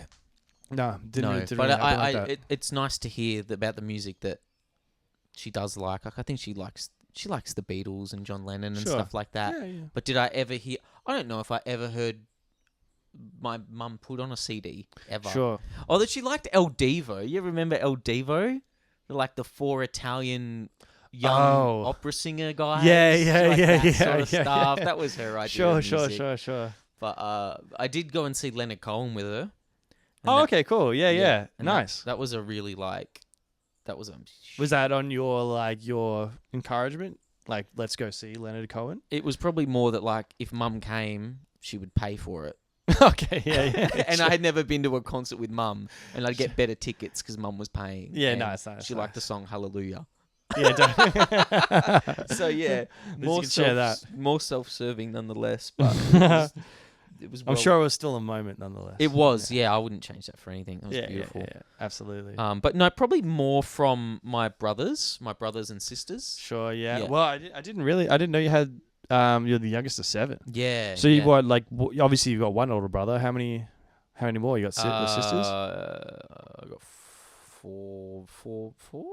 It's funny when you four got brothers and 2 sisters. Yeah, right. Yeah, and they're all older. True. Yeah. Do they have like musical inclinations as well, or is it just yourself? Fucking none of them. Really? Not one. None of them at all. No. But they obviously one brother loved. There was a piano in the front room. And Interesting. Isn't that interesting that a family who has no desire yeah. to make or like encourage music still has a piano in the room? Yeah, I think my oldest sister used to practice, but then by the time I was born, she had already moved out and was getting married. True. So, yeah, that also shaped my personality a lot because there was just this. Then when you're like a kid learning about death, and then when you're in such a big family, there's just this feeling of like everyone leaving. Sure, there's kind of like a little Yeah. Because then it was like my older brother. The next eldest went to live in the mines, and then the next sister got married and left. And so, 'cause there was quite a big gap between the kids. It wasn't like 7 kids in 10 years or something like that. It was my oldest sister's probably old enough to be my mum. She's probably like the age of most people's mum. My age's mum. She's probably like 50 something. True. Yeah. Right. You know? Yeah. So it's been a really interesting experience. Like just so like my parents are like a whole another generation removed from me. Yeah. And so that just created this I don't know if dissonance is the right word, but like there's just this. This is a generational divide. Yeah, For sure. Like, I mean, you're both speaking English, but you're not speaking the same language at all. Like they are living in a different world. Totally. Yeah. They're so much closer to the war. Yeah. Yeah. They've had different priorities and different life stresses. That's for right. Sure. You're listening to Eminem. I'm listening to Eminem, and they're thinking about like, yeah, totally. You know what I'm saying? Yeah. Because Dad was like Dad would have been he came over in like probably like 1950. He was from Italy. Yeah. He was like so he's 4. actually from the war. The war caused him to come over. Oh, true. Yeah. Oh, right on. So wow. Yeah. Yeah. Wow. Yeah, trying to show him Eminem. Not a chance, bro. Not a chance. No I think I way, can probably dude. count on one hand the amount of times I've ever heard my dad swear. Although I do remember then when he really likes the Doors. Like I remember when my brother got married and we all got in the car to go home after his wedding. We were all trashed and the Doors was on and he was talking about how much he really liked it. Oh man, that's awesome. So like it's in there. Yeah. But I mean, no matter who you are and how much you love music, there's always something. There's always something. There's like always our band. You're like, I only like one. I only like Elton John. That's all I like. Yeah. Everyone's got something. You know. People that only like Elton John, they've got something else. Got a few other things to go on. You got a favorite movie? Heavyweights. Oh wow, I've never heard of that. Yeah, it's a Ben Stiller film. Oh really? Yeah. Wow. Yeah. And is it a comedy? Yep, it's comedy.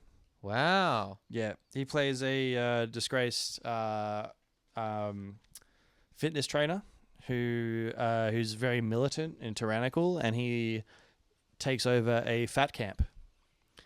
So there's a bunch of young people, including Kenan Thompson, who's on SNL right now. This sounds good. Yeah, and they go to fat camp, and he is a lycra wearing Stalin who gets them to jump around and a lycra wearing Stalin. Yeah. Fuck, that sounds so good. Never heard that before. No, I haven't. Yeah. It's good. How good's Something About Mary? That's a great film. Oh man, yeah. Something About Mary is a classic. What's your most like? I've this time of year I'm coming to find out that everyone has a different perception of what a Christmas movie is. Like some people go like Die Hard, it's a Christmas movie. You've heard that a few times. Yeah, I mean I don't think Christmas movie and think Die Hard. That's just I a know people who technicality. do. I'm sure. Do you have like a far out like Christmas tradition movie that's not like The Grinch? No, I don't have a tradition, but my Christmas movie is Jingle All the Way. Did you fucking bring this up in the warehouse just recently? Because I was talking with my family about we needed to watch Jingle All the Way. Possibly. Yeah. Arnold Schwarzenegger needing to find a toy for his kid. Yeah. And just like hilarity ensuing as he's running around the town. Brilliant. Dude, yeah. I've actually already teed it up with my family. We're doing like a Jingle All the Way watching session. Yeah. We're gonna eat fish and chips and watch Jingle All the Way. Yes! Yeah. That's going to be sick. Yeah. Take me back. You like Christmas? Yeah, dude. Yeah, I do. I like Christmas. I don't think I did. It'd be nice to experience a white Christmas, a snowy Christmas. A snowy Christmas. Yeah, I've never had that. Something in America. Yeah, and I've been over there in the wintertime, but like never done the whole. I've been in New York approaching Christmas, which is all the spectacle without the actual day. I guess you see the big trees and you see the ice rinks and stuff, and that is like. That's exactly what you expect it to be, actually. Like, Did you say like, New York? Yeah. Oh, wow. Yeah. So it was like literally, yeah, it is just like being in a movie. It's pretty full on. But yeah. Did Winston play there? No, this is a family trip. We did a family trip in my early 20s, and we went over there to see some family friends and like spent some time in New York because it was around that time of year. And that was like, yeah, everyone in the big parkas and the snowflakes and the shit, the whole thing. The was ice great. on the sidewalk, All of that. slipping and slopping and slapping over. It's pretty amazing. Just to backtrack a sec, do you have memories of like what you would consider the best Winston Surfshirt gig to be?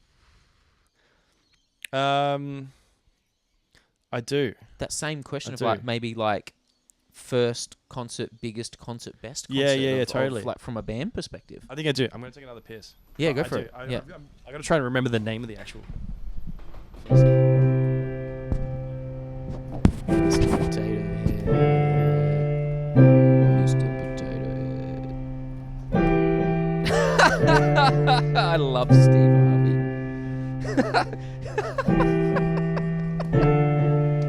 Oh, where's that picture of Steve Harvey next to a hamburger?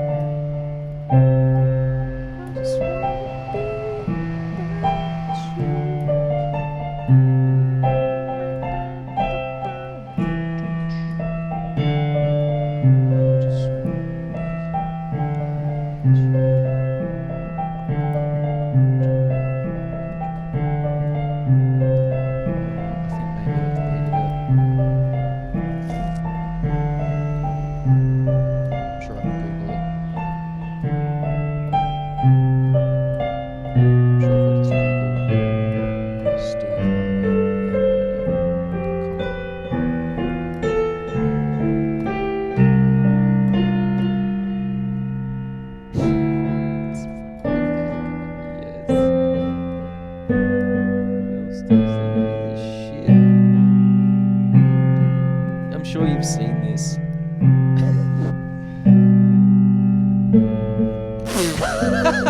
Have you seen That's, it? no, that's That's so fucking who the funny. fuck saw that photo and was like, I know. That's hilarious. Wait a minute, that burger looks like Steve Harvey. Steve motherfucking Harvey. Oh man, I have a lot of time for Steve Harvey. I can just Dude, I think he's funny, man. yeah, I can listen He's to funny. a few hours of Family Feud. Oh, for sure. Oh, hell no. Yeah. What? Yeah, no, I have an answer to your question. When you're talking about like biggest, best, First, you know, first, all that sort of shit. Definitely, we played at Splendor, like soon after Be About You came out. And we were the first band on. this is and- daytime. Yeah, like literally, we played at probably like 12:30 p.m. Wow. Like, and it was I've got the photos are on my Instagram because like we go in, and this is that area just like it's kind of happening. Holy shit, everything is just like awe-inspiring. I've got this great photo on my Instagram of like a crew guy on his back on the ground in front of the stage we're about to play on, looking at his phone. And the next photo is like me at the back of the stage looking out. But that gig was like the beginning of the day. well, I think maybe first band, second band on, but like first song, the gates have just been open for maybe 20 minutes, and just every single person who was about to attend that festival just came straight to our stage, and it was one of like the big outdoor tents. Yeah. And it was just thousands of people, man. Like, I'll show you the photo after, but like that was like, holy shit. That was like it was the most, it had the biggest effect on me, because it was like, we didn't know what was going to happen. You go, we're first band on, this could be There could be no it could be a blowout, we didn't know what to expect, and it was just like everything you could have hoped for like, for that time. It was just so hectic. I got some great footage of me of us walking up, doing like a little band huddle sort of thing. Like, I got some great memories from that gig. But like, we've had some really amazing gigs, obviously, from then, but that has like left the most like long lasting impression. I can remember exactly how I felt, going on to do that. Yeah, that would have to be it. First gig? First ever gig? Yeah. As Winston Surfshirt? Yeah. Well, I mean, that could stretch like way far back, because like we were Doing coffee shops? Yeah. There's a place called the Elbow Room in Manly, which is now like a Mediterranean restaurant, but that was like just across from the wharf in Manly, and we used to just like me and the singer and the guitar player would just get together in the afternoons and just muck around, and then one day we're like, fucking, we could probably make some money if we do this like in front of people. And then we found a coffee shop that would have us play. And I don't remember the exact first gig. Actually, no, I do. It was horrible. Oh. It was terrible. Yeah, it was just, no one gave a shit. There was no room for us. It was disgustingly loud and distorted, and like all through a Behringer like 805, 802S or whatever. Amazing. It's just, clipping, dirty. Us trying to play like Wu-Tang covers. It's like a crowd of people eating dumplings at like 6 o'clock in the afternoon. Oh, what? Yeah. That's crazy. Yeah, it was pretty crazy. I mean, it turned, because we were so relentless, and like the owners knew what we were doing, and like fucking props to the owners of that place, because they're like, nah, like we'll pay you the $150 each, keep coming back every weekend. And then we just did it and did it and did it and did it for like years, to the point where people were lining up to go to their little, like, it was dumpling thing. Yeah, it was like just like beers and dumplings and stuff in the evening. And That's then sick. it became such a thing. And props to them, because they knew we were doing the right thing. Yeah. We could kind of owe it all to them, actually, because they gave us a spot to like, they gave us a reason to rehearse and a reason to write and a place to play every single Someone week. that believed in what you were doing. Yeah, They 100%. believed in you. Yeah, Joel. Big ups, Joel. Legend. So they don't own that dumpling place anymore. No, they sold it on. It's I'm sure it's a very expensive place to like rent, because it's like right there at the wharf. Yeah. As soon as you get off the boat and you cross the street, it's like just to the right. Like, it would have been a mozza to rent out, but they had it for years. They've gone on to do other things as well, but yeah, that was the spot for a while. Dumplings are amazing. Yeah, surfies and Brazilian tourists. It was amazing. Yeah. The dumplings must be the most consumed food on earth. The amount of dumplings that get made and then demolished every single day. Yeah, I mean, like, if we're talking like a single unit of food, like one dumpling. Yeah. Yeah, for sure. Yeah. For sure. Imagine how many grains of rice, though. That's a lot of rice. Are you much of a cook? I love cooking. Oh, really? Yeah. Oh, that's good. Yeah, it is enjoyable, hey. Like, when you've got your own kitchen, you can have all your stuff laid out, all your spices. You just make nice and relaxed, get into a zone. Tell Eve to just, hey, don't come into the kitchen for the next, like, So you're the same way. minutes. You're I've like, got this. you're well into it?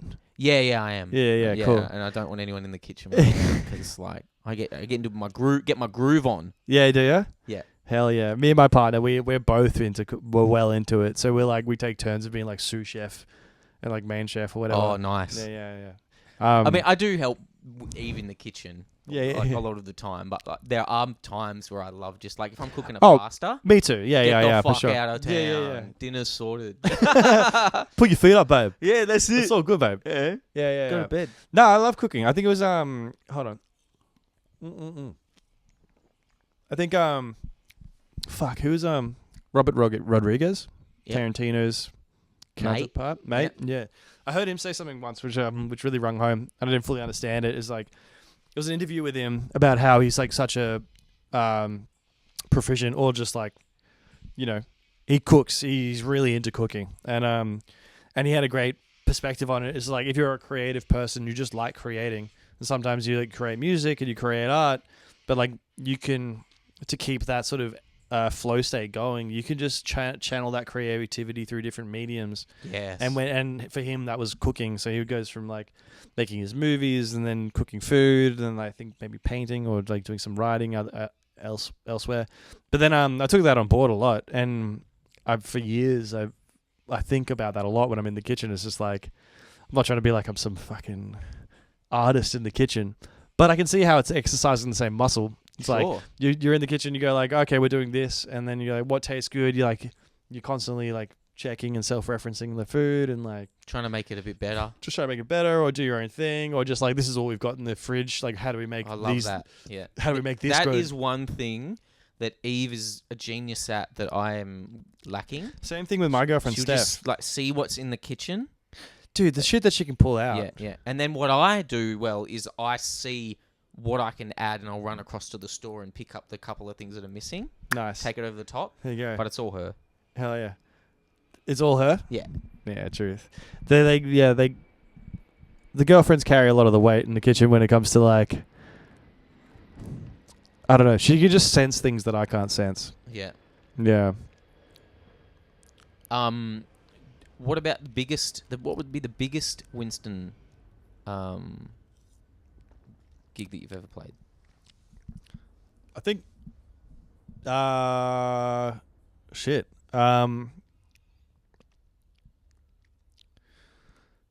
You did some Rod Laver arenas, didn't you?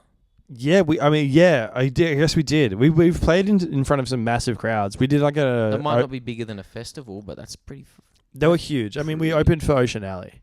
Uh-huh. So off their coattails, those are some of the biggest gigs that we've played, because they are just astronomical, like the type of numbers that they pull. Yeah. We played at the Horden. We opened at the Horden for them, and there was like almost a full house by the time we went on. And Le Chiv opened that whole evening. So those numbers are pretty crazy. Having like we opened for them doing 2 Hordens in a row, and Oh wow. yeah, some shit like that. So those for sure are the biggest numbers. I couldn't put a number on it, but yeah, those are some of the biggest. Yeah. Right, back to cooking. Sorry, bro. You got a favorite thing to cook? You got like a... I like Mexican food. Oh yeah, me too. Yeah. I don't really cook it though. I love eating it, but that's not. I don't tend to go out of my way to cook it. Yeah, I like Mexican food. We do a variety of Mexican foods. Sour cream. Oh my god. Sour cream really shows its face though. Really? Yeah, oh really. wow. Yeah, sorry to disappoint you. But yeah, we do like soups and stuff like that, and we got like, there's actually just like one Latin American cookbook we dive into a lot, which is really good. You know, different preparations for fish and stuff like that, and pork dishes and things Do you like eat a lot that. of fish? Love fish. Yeah, big fish guy. Yeah. Do you have a favorite type of fish? Snapper, I think it is. Okay. Yeah. Again, it's one of those things. It's like, I love fish, but Steph is always the one who's like prepping the fish. Yeah. She knows what she's getting. She's Lebanese and Portuguese, so she has like a lot of... part Leb. Yeah. Nice. Yeah. Eve's part Leb. Yeah. Yeah, Lebanese food's amazing. Yeah. And then that kind of leads into like Turkish food. Like Lebanese people like Turkish food, and Turkish food's the bomb. It is the bomb. Oh my Yeah, goodness. yeah. We had the pleasure of going to Lebanon like a year and a half ago, and like meeting all you did. yeah, meeting all her family and stuff, and like the home cooking there. It's like Wow. everyone there just like, they want to eat Western food. They want to eat pizzas and burgers and submarine sandwiches and stuff. But then when you don't go out to eat and you eat at home, and you're having like stuffed eggplants for breakfast and stuff, and labneh and all that sort of shit, dude, it's the labneh. best. I love it. Is labneh like the yogurt? Yeah, Or am I it's thinking like of the it's meat? like Oh yeah. yeah, exactly. It's like yogurt with salt through it, and it comes out like a cheese almost. It's thickened. So good. Do you like olives? No. Really? No. Don't like olives at all. I've got like an unholy trinity. I'm not a big olive guy, anchovy guy, or caper guy. But I like pickles. I mean, you so- can't put olives in the same category as anchovies and capers. How, Fucking wash me, cunt. how disrespectful do you Nah, want to dude, be? it's all the same shit. They are not the same thing at all. Dude, put all three in your mouth and try and differentiate each one of them. Oh, I dare you. No way. No, I'm not big on anchovies either. I don't even know what a caper is. A caper's like a mischievous scheme. Scheme, it's You a know, concept. Like the weird. I'm up to a caper. A crazy, That's right. crazy caper. Dastardly capers. Yeah, the little balls of salt water. Fuck them. A little ball of wisdom I have because you got me onto Joseph Goldstein. I'm on my Joseph Goldstein page now. Oh, yeah? Is the aim of our practice to be right or to be free? Whoa. Yeah, no, it felt like a bit of wisdom. Yeah. I'm definitely Is putting that- it here is that so I s- can hear it again. Is that straight from him? I think so. I'm pretty sure I got that from just one of the videos I was watching. Probably about suffering. Because we suffer because we are more concerned with being right than we are free. Yeah. It's about being free. Yeah. It's about being free of yourself. It's about being free of all of it. Being right plays into... Well, if you're right, then who's wrong? And why are they wrong? Is anybody wrong? I feel like part of like trying to be right all the time, I feel like growing up in the youngest in a family of like boys, there was almost this weird like you communicated through arguing. Sure. And so the wanting to be a part of things and the affection of wanting to be a brother and to be part of the conversation It's and to be heard. combative. Yeah, and also like contrarian, so like just taking the stance not because Just I putting up a believe it, fight. but just because like it doesn't matter what you say, I'm just going to disagree. Yeah. And so like that's not a healthy way to learn how to communicate. Were but you like it's a shitty little brother? Were you what does that mean? I mean, like, it sounds like your brother would say some shit and you'd be like, "Nuh-uh."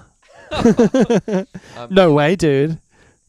Yeah, I don't know. I had my moments. I'm I'm probably you did. just a shitty person in general. Nah, you're right. From time to time. Let's link our toes. Oh, There we go. I feel less shitty now. Yeah, good. No, but like the brothers will like pin shit on the youngest because they can get away with it. Yeah, and they'll sure. they'll G the youngest up.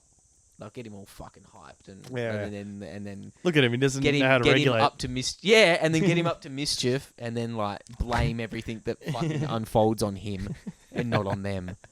And so like that combined with the contrarian nature and like wanting to be right and just like I've had to learn to just like not give a fuck.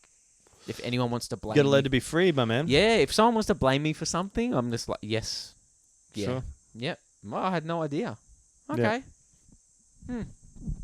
Yes, sweetheart. You're right, sweetheart. You are right. I am wrong. You have to. You have to sometimes. Yeah, like being in a long-term relationship is the most humbling experience that you'll ever have. Totally. Like, I think, like as a man, the alternative to not being humble is to not be in the relationship anymore. Yeah, for sure. Yeah, totally. Otherwise, Yeah, it's just yeah. going to be like, just tell the truth and you like receive just constant grace, mercy, and forgiveness. That's all I've ever received. That's it. And I've been just dishing out fucking trying to be fucking right all the time. You gotta. That's a good thing about being in a long-term relationship is because when you own up to shit, like it's a safe. You can do it safely. Yeah. You know, like they still love you, so you can be like, you know, yeah, fucked up, you know, but they'll forgive you, you know, so you can start to like Forgive yourself. yes, exactly, Yeah. yeah. Another bit of wisdom from Joseph Goldstein is that anger with its poisoned root and honeyed tip. Heard that before. Yeah. And then there's an Italian word for, I think this is like a grumpy man. It's a scontroso. Nice. Yeah, that wasn't from him. I just saw Frank had that on the computer the other day, so I thought I'd write it down. Scrontonoso? Scontroso. Scontroso. Scontroso. Isn't that like Italian for arsehole or something? Something like that. Yeah, Yeah. a grumpy man. He's Yeah, being right. an asshole. He's being a grumpy man.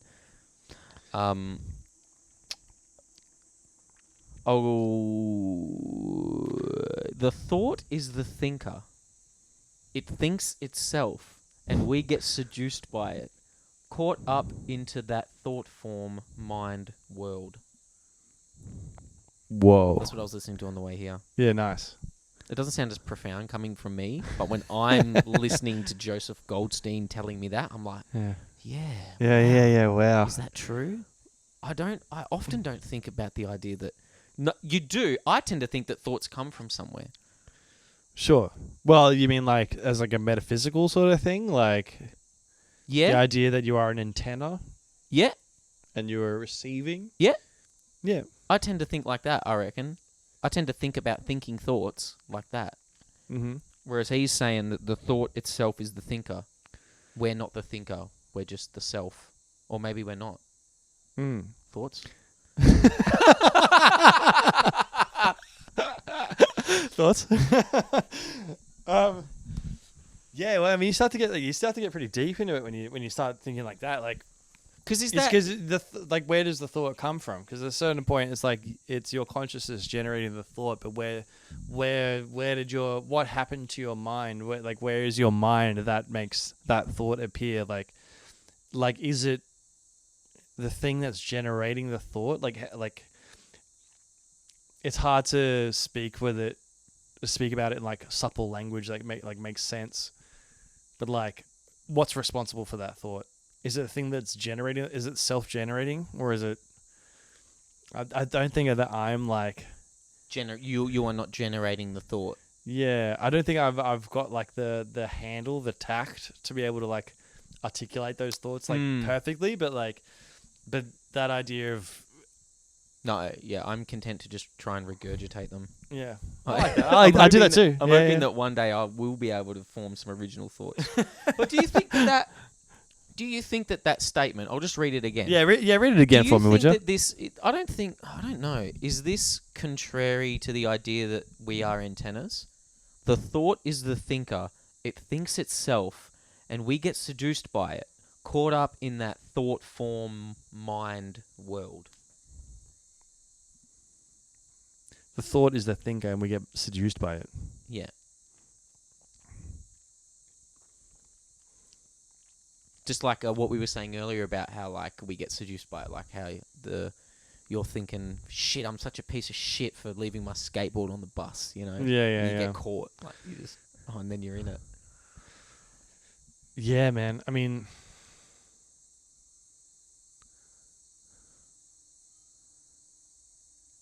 maybe we're an antenna for ideas more than thoughts. The thoughts aren't coming in. It's the idea is what we're receiving. The thought... I don't think the thoughts are coming externally, but perhaps sometimes I feel like they are, like as a feeling, but if I spend more time meditating on it, it's not the actual reality. Truth. Why do you like... So when you have a thought that enters your head... like out of nowhere, maybe you have like a intrusive self thought. Like, where does that? Why did you think of that? Yeah, like, where does that come from? That's the piece of string. That's the thread that you start pulling on, right? Like is that the because thinker generating the thought? The sort of the egotistical brain that it's trapped in a particular channel of thinking that will just generate that thought, which brings it up in your mind at a later time. Do you know what I mean? Like, where does that, you'll be there, you'll be on the bus and you'll be like, fuck, why did I say that to that person 7 years ago? Is that just a channel that's... If it's seemingly coming from nowhere, I mean, if it relates to the past... Like you can, sometimes it can be just like one word, like I can hear one word and then that will make me feel something and I'll go, oh, wow, that's charged. And then that takes me back to like a memory of when I was a kid. And then I start telling myself a story about that makes sense as to why that word got me to that feeling, which got me to this memory. And then I'm trying to like, okay, well, is this true? Like, I'm telling myself a story now about this memory and how it's affecting me in the present, but how true is that? Exactly, and it's all self-generated. Yeah. It's all just you. It feels a lot more true before I express it. Sure. And then when I'm like trying to like tell that thread to Eve, or as I'm expressing it to someone, it's like a personal thing, you know. Then when you verbalize those things, it's almost like any power that they had, any like negative charge sort of like dissipates. Truth. Yeah. As soon as you but if I don't express it, you then have it's to so externalize real. it. Like it's no, that is the story, and I'm that's the only fucking story, and I can't tell myself something different about that moment. That's how it affected me. Totally. And then you tell the story, I'm like, well, But as soon as you start to like, is that really that true? Yeah, exactly. I mean, Right. you start to like the weight of it is lifted when you start to externalize those things. Do you do therapy in any way? Have you been to therapists and stuff like that? I have been to a psychologist earlier this year. I went to a few different sessions. Yeah, with the same person. And did that help you? I don't know. I haven't gone back. I kind of, at that time, he just seemed too similar to me. I thought, I think you have to find the right person. well, maybe he was the right person then. I was like, what can you tell me It's about too yourself? confronting What or can you something. tell me about myself that I don't already know? Like, yeah, I get it. We're both like Cat Stevens, so you can't tell me anything. He's like, you are a piece of shit. No, I see you. And I just found myself talking about how I just wish that I was in the state that I feel like after I've had 2 margaritas. Like, I was like, I just want to be like 2 margaritas deep all the time. That's a good spot to be in. And if I was like that all the time, I would be fine. True. Like, is that really so bad? He's like, you and me both, brother. Yeah. And then there was a part of me as well that like felt like I had to lean more on my faith. Sure. I was like, I really like, if I'm a Christian, I should just be like leaning on Jesus and like leaning on scripture and church and like the Christian way of existing in the world. Like, that was like ringing. That was sort of like a voice that I heard in the back of my head when I was like going to this psychologist, you know, because I feel like that's what Jesus is there to do. You're putting like an either or sort of. Yeah, 2 things can be true. Like, I mean, you could just as easily say, well, you know, maybe you finding that psychologist and having the will to go and making that effort is God's way of trying to help you out. And that could be equally as true. But once I was there, that's how I felt at that time. That moment, yeah. I'm not closed to going back to a psychologist at any point. And if I did, I would go back to him. So maybe that's a sign that he is a good psychologist or the right psychologist. Truth. I was very closed for a long time about going to a psychologist. Why is that? Was it the vulnerability of it, or just really like stupid? Like, because Hank Moody in Californication is like a writer, and I always wanted to be a writer like Hank Moody. And he says he's a fucking character in a TV show, and he says in that show that like, we don't fucking go to therapy. We don't fucking give that shit away for free, you know?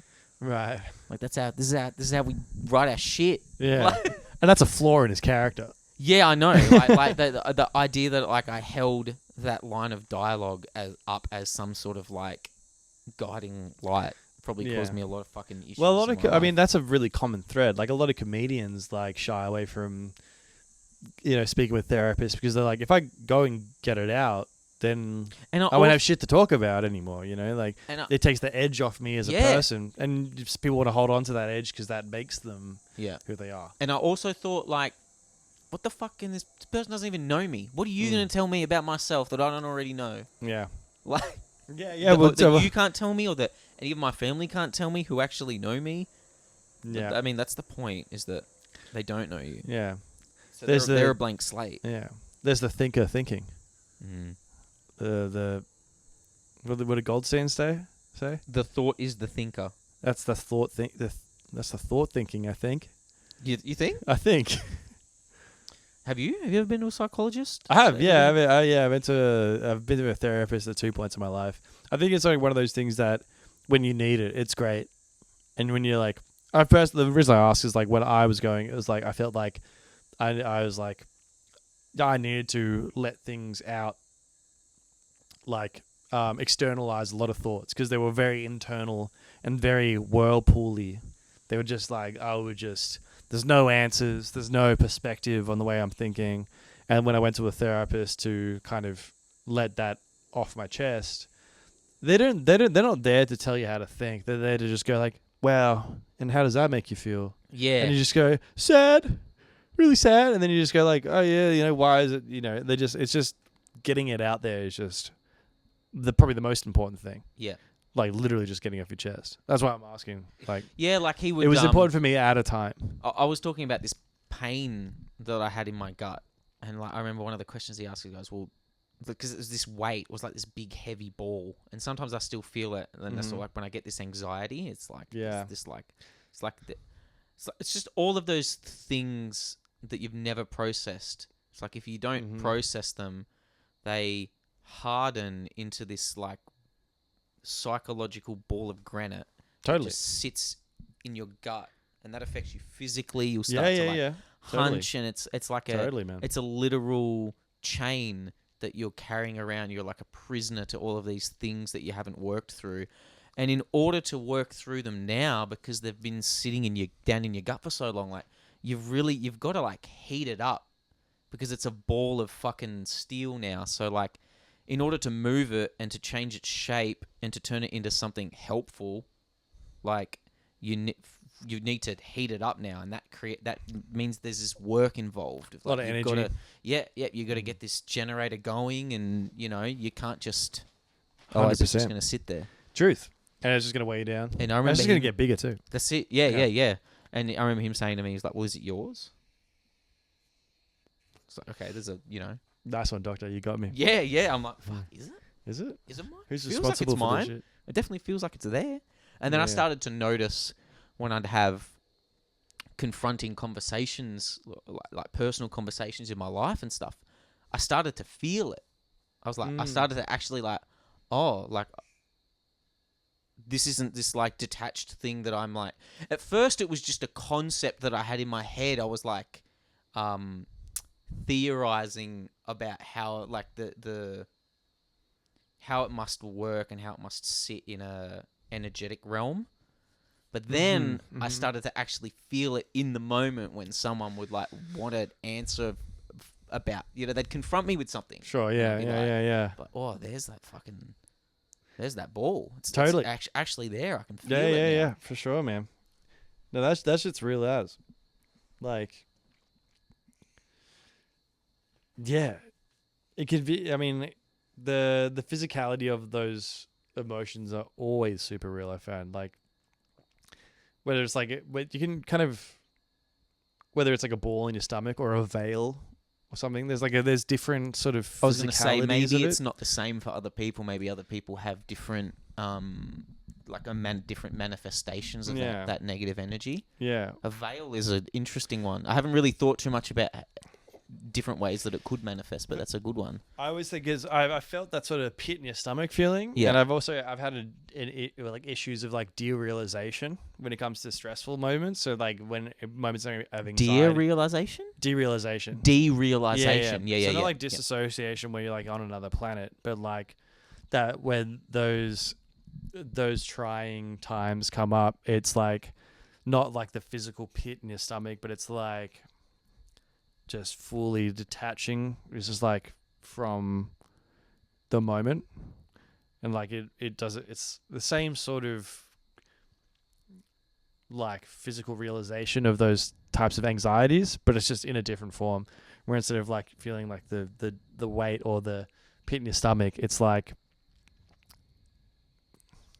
just not being there, like you're almost like third personing yourself. Yeah, I definitely get like that. I don't know if it's the same with you, but I'm much more like that in my personal life than I am in my public life. It's always personal for me. Yeah, because it's easier to talk to people at work or stuff like that, because it's all very like binary in Yeah. terms of like the topic of conversation. There's not and much stuff. at stake ever. Yeah, so you're kind of really just playing a character, but then Yeah. in those intimate moments, it's That's when that shit shows up. disassociation. It's like there's just this feeling of like an inability to say anything that's going to help the situation at all. Yeah.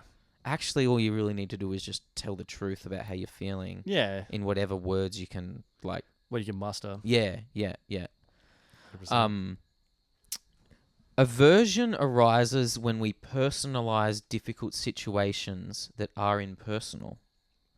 Not even ones that in one way or another are directed at us, but totally impersonable ones. Impersonable? Impersonal. Stupid, misplaced values and ideals just devouring my mind.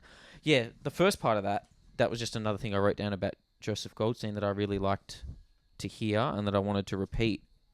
Because I feel like I do have that avoidant personality, or at least I have had it in the past. And that just goes back to that big ball that's sitting in your gut. And you ever into Pink Floyd? Excuse me? You ever into Pink Floyd? Yeah. I didn't get deep into Floyd. Just kind of a peripheral thing. Like, I remember listening to the more popular tracks and stuff like that. Like, my dad showed me. I've kind of been. I haven't been clinically diagnosed with it, but my therapist thinks that I've got ADHD and that it plays into prog music a little bit. Sometimes, like the longer form music, sometimes I get a little bit like. I think majority of people our age have ADHD. Yeah. And I think it's only becoming more and more prevalent. Yeah. And I think it's directly related to the school system. Yes. Yeah. Yeah, truth. And I've heard things about like adults developing ADHD. It's like you didn't necessarily, you don't have the neurological pathways that mean you have ADHD, but there are outside circumstances that have shortened your attention span, like phones and things like that, which give you symptoms of ADHD. But anyway, Floyd, I was like not so much into as a teenager because I wanted quicker progression in music. Yeah. Yeah. I am not an educator, but I imagine that like wouldn't it make more sense to just teach a child everything there is to know about one subject before moving on to the next subject? I feel like part of our ADHD comes from like, all right, you get to school, you're learning about one subject for like For an hour. If that, because it takes like fucking 15 minutes for the class to settle down, and then Sure, boom, yeah. you're out of that, and then you're on to a different subject, and then break, and then 2 more different subjects, and then another break, and then another subject, and then I'm at home watching a bunch of fucking, That's interesting. I've never heard that, but that's a very valid point. I think. I just think that it like that Yeah. feeds into that ADHD like as much as anything Sure, else yeah, does. yeah. Because I find myself craving, like I love listening to like a like long form stuff now. Like we Yeah, love me the too. TV. We want to binge watch the TV. Mm-hmm. We want to like binge listen to like our favorite artists, and like I find myself wanting that fix, like podcasting, and like I really liked listening to like those when podcasting first started. I was like, fuck yeah, like Joe Rogan, like 3 hours of like one particular topic uninterrupted. Yeah. I can learn about like, Totally. yeah, that's That resonates with me too. Like especially with like when I was younger as well. Like Joe Rogan was like, oh, I get to hear someone talk about one thing, ancient history, and just a very specific thing about ancient history or whatever. You go, oh, it's, yeah. So I don't think it's a thing. I think that that's just I think that that's really a societal If there was more of that, you'd be like, more of that and less of just the 45-minute math lessons, and more of the Monday we do maths. It just doesn't make sense to me. I don't understand. Yeah. That would be better. Like, why wouldn't you have one subject for one day and focus on the whole thing? I mean, it's because they don't want us to be that fucking smart, but Yeah.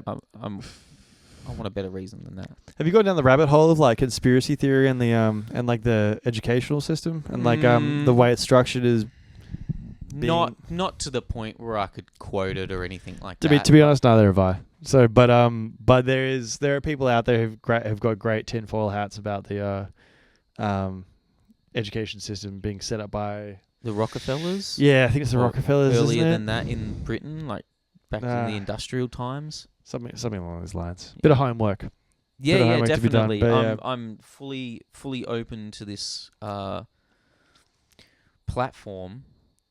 Is that what I'm going to call it? I think You know, it'll give you fuel for your fire when it comes to... I'm willing to listen to any conspiracy theory, Yeah. any belief system, any point of view. I will listen. You're there for it. I won't agree with it, and I'll be honest about how it all makes me feel. But Totally. like, I'll certainly entertain it. I think it's all worthwhile. Perspective is good. Yeah, that's such an interesting thought. Like, we personalize difficult situations that are impersonal. Like Meaning when a that- customer gets upset at work, right? Like, Yeah, someone comes in with a chip on their shoulder and then it makes you feel a particular way. It's like, it's got nothing to do with you, but you have an affront to them. Like maybe they do something or say something that, I don't know, like someone comes into work and is like, do you guys even know what you're talking about? And then maybe you might have a real chip in your shoulder about your professionalism. So it's like, it's got nothing to do with you. It's all about their insecurities, but it sets off a chain reaction in you. yeah, hits this note. Yeah. Again, I phrase that in tending the garden that's closest to me. It's like that's not my fucking problem.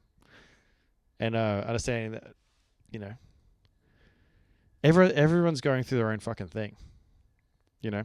Yeah. And so often you just gotta like let them. Because I've had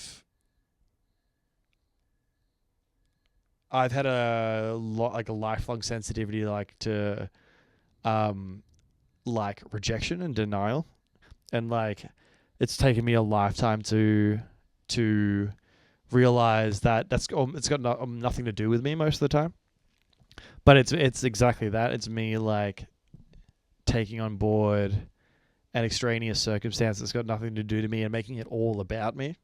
Like I'm not worthy. I'm not good enough. I mean, do you have any examples of that? Yeah, definitely. Yeah, I definitely have. I mean, one of the more recent ones that I had was around, like, I was doing a lot of praying, and one of the things that I felt God say to me is how, like, I felt God telling me that He doesn't need me to have all of the answers. And I had been thinking about that for a little while. Like, I mean, I've always tried to have all the answers. So I'm always got my headphones in. There's always a wall between me and whatever's going on. Like, I've always got my headphones in. I'm always trying to listen to something. Like, I've got Hungry Ghost written down here. Like, because I am a hungry ghost. Like, just like listening to all of this information, but not, my throat's so little. Like, I'm not really taking in any of the nourishment. Yeah, right. You know? Interesting. It's like I'm listening to all of these sermons, but not really acting in a more Christ-like way. I'm listening to years and years worth of like Ram Dass and Alan Watts, but I'm still really angry. Like, sure, yeah. When's it gonna sink in? Yeah, and that's just me, like that feeling of lack of worth, that like I need to earn my way into heaven. Like I need to. It's acts. I need to, and our society lives off that and propagates that idea that like you need to be that ideal, and that you have to earn, like you have to earn it, like. So I felt, for the first time, like I felt sort of God telling me, like him putting his hand on my shoulder and just saying like, I don't need you to know all the answers. Like, you just need to believe in me, because I'm the creator, and I have all the answers, and you just need to come to me, and we'll sort the rest out, you know. And then, so I sat with that thought for a little while, and then I tying this back to like charged memories that we have. Something set me off at work. I don't think it was a work thing. I think it was just something that someone said at work, and it was like a word or something, and that took me to this memory that I had as a kid. And this goes back to the stories that we tell ourselves and how true are they? Sure, yeah, But all of a sudden, I'm in this memory. Yeah, you're living it again. About how I'm a little kid. You ever play the game Categories? Yes. Where there's a dice, and the dice has all of these different letters on it.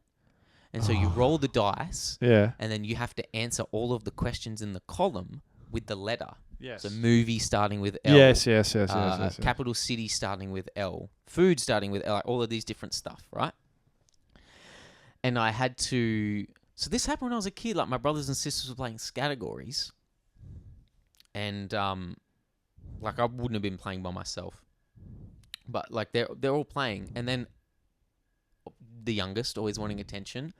All of a sudden, like, my brother and sister, they're looking at me, wanting me to answer this question. Like, oh, Julian, like, what's the name of the character from that Sesame Street show? Or whatever it was, you know? His name starts with, you know, like, oh my God, this is my moment. They want me. It's my time to shine. And then, like, I have, like, no fucking idea what the answer to the question is. Like, and just this feeling of, like, I don't know, like, in the memory or, like, I don't know the physiology of what was actually happening at the time. But, like, it makes me think about, like, almost as if I was trying to, like, squeeze the answer out of my head. Like, my whole body was tensing, as if I just squeezed really fucking hard, the answer would come to my head. Thinking really hard, you know? And it never did. And I think it was just this source of, like, just, I don't know if there was like guilt or shame or whatever was attached to it. But something about my, like, prayers from the days and days earlier leading to, like, this revelation of God trying to encourage me by way of, like, hey, I don't need you to know all the answers. You can give that part of your life up. The part of your life where you feel like you need to know all the answers about everything. True. You know? Yeah. And that took me, something at work triggered this, and it took me to this memory, and I don't know. That feels really true. Like, I feel like I don't need to know all the answers now. And did it bring, and like when you heard that, like, triggering word or whatever at work, did it, like, physically kind of, like, take you back to that moment? Like, did it take you right back to that scenario when you're at the kitchen table or whatever? In my head it did. And then the self-analyze goes, well, if it's not true, then why am I here? Why is this memory here in the first place? Because there's a million memories that there's a million things I don't remember. Sure. But something about this memory, something's taken me back here. So there must be something there, or that would just be void. And I'd be void, and I'd be concerning myself with something else. And I think, as mentioned before, we have a propensity for negative bias as well. You know? Yeah, I think that's a survival mechanism. I think so. You got to learn. You learn from the mistakes as opposed to the achievements, right? So yeah, I think that's a survival thing. That's it. I think my mic's coming up a little bit. Is it?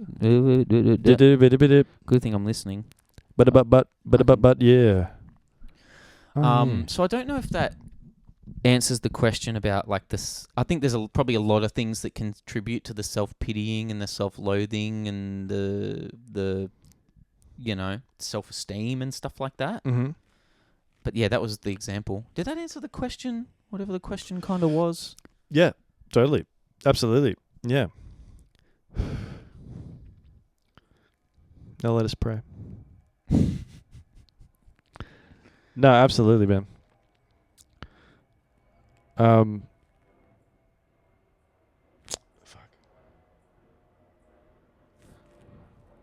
My scatterbrain's, like, left me on a hung note.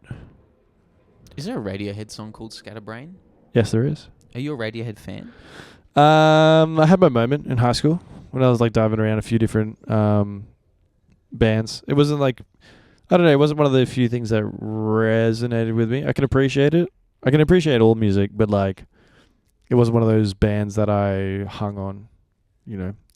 But I had my moment. OK Computer and stuff like that I listened to a bit. And you a Tarantino fan?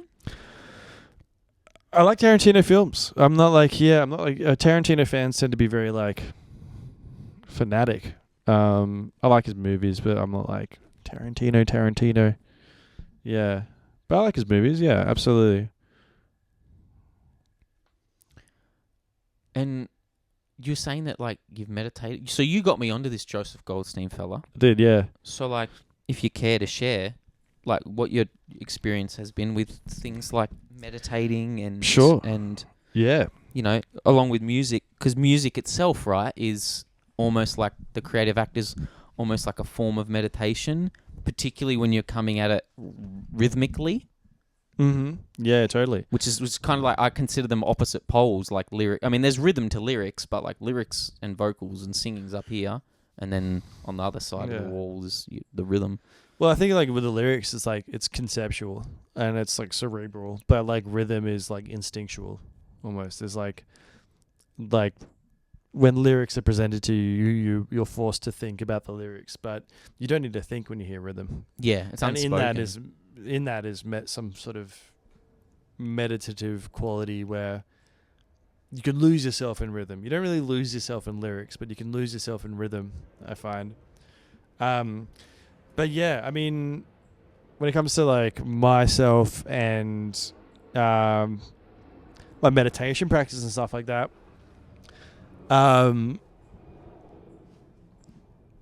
meditation was really good for me at a time when I really needed it.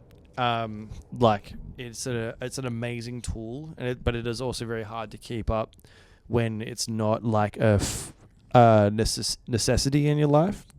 But it is. But when you need it, it was probably like fundamentally. Oh, it was probably the most significant thing that I've. The most significant tool that I've ever actually like engaged with to help me change my trajectory as a person, if you know what I mean. Like nothing has been more like effective in me becoming a more stable person. Can't think of a better way to phrase it, but like everyone's working on themselves all the time. Yeah. And no matter how you try to change your life or like the way you try to change your thoughts about things, like nothing was more effective than meditation for that. Yeah. And I was going through a really rough period in my life, like kind of leading up towards COVID actually, where I was practicing and meditating for like kind of like hours at a time every single day. And just kind of like within making music, you kind of start to achieve sort of like flow states and things, and like the comparison you make with music is very true in that you start to externalize and like put yourself into the music and put yourself into the meditation and start to experience everything that's outside of you as opposed to inside of you. Start to go to like exteroception as opposed to interoception. Wait, what were those words? Exteroception and interoception. Like interoception. I've never heard these words. They're good words though, aren't they? Yeah. Interoception. I'm probably just parroting some shit that I heard the other week, but interoception being is like your perception of everything that's happening below the skin, and exteroception that's happening everything outside of the skin. Yeah, it's like, I've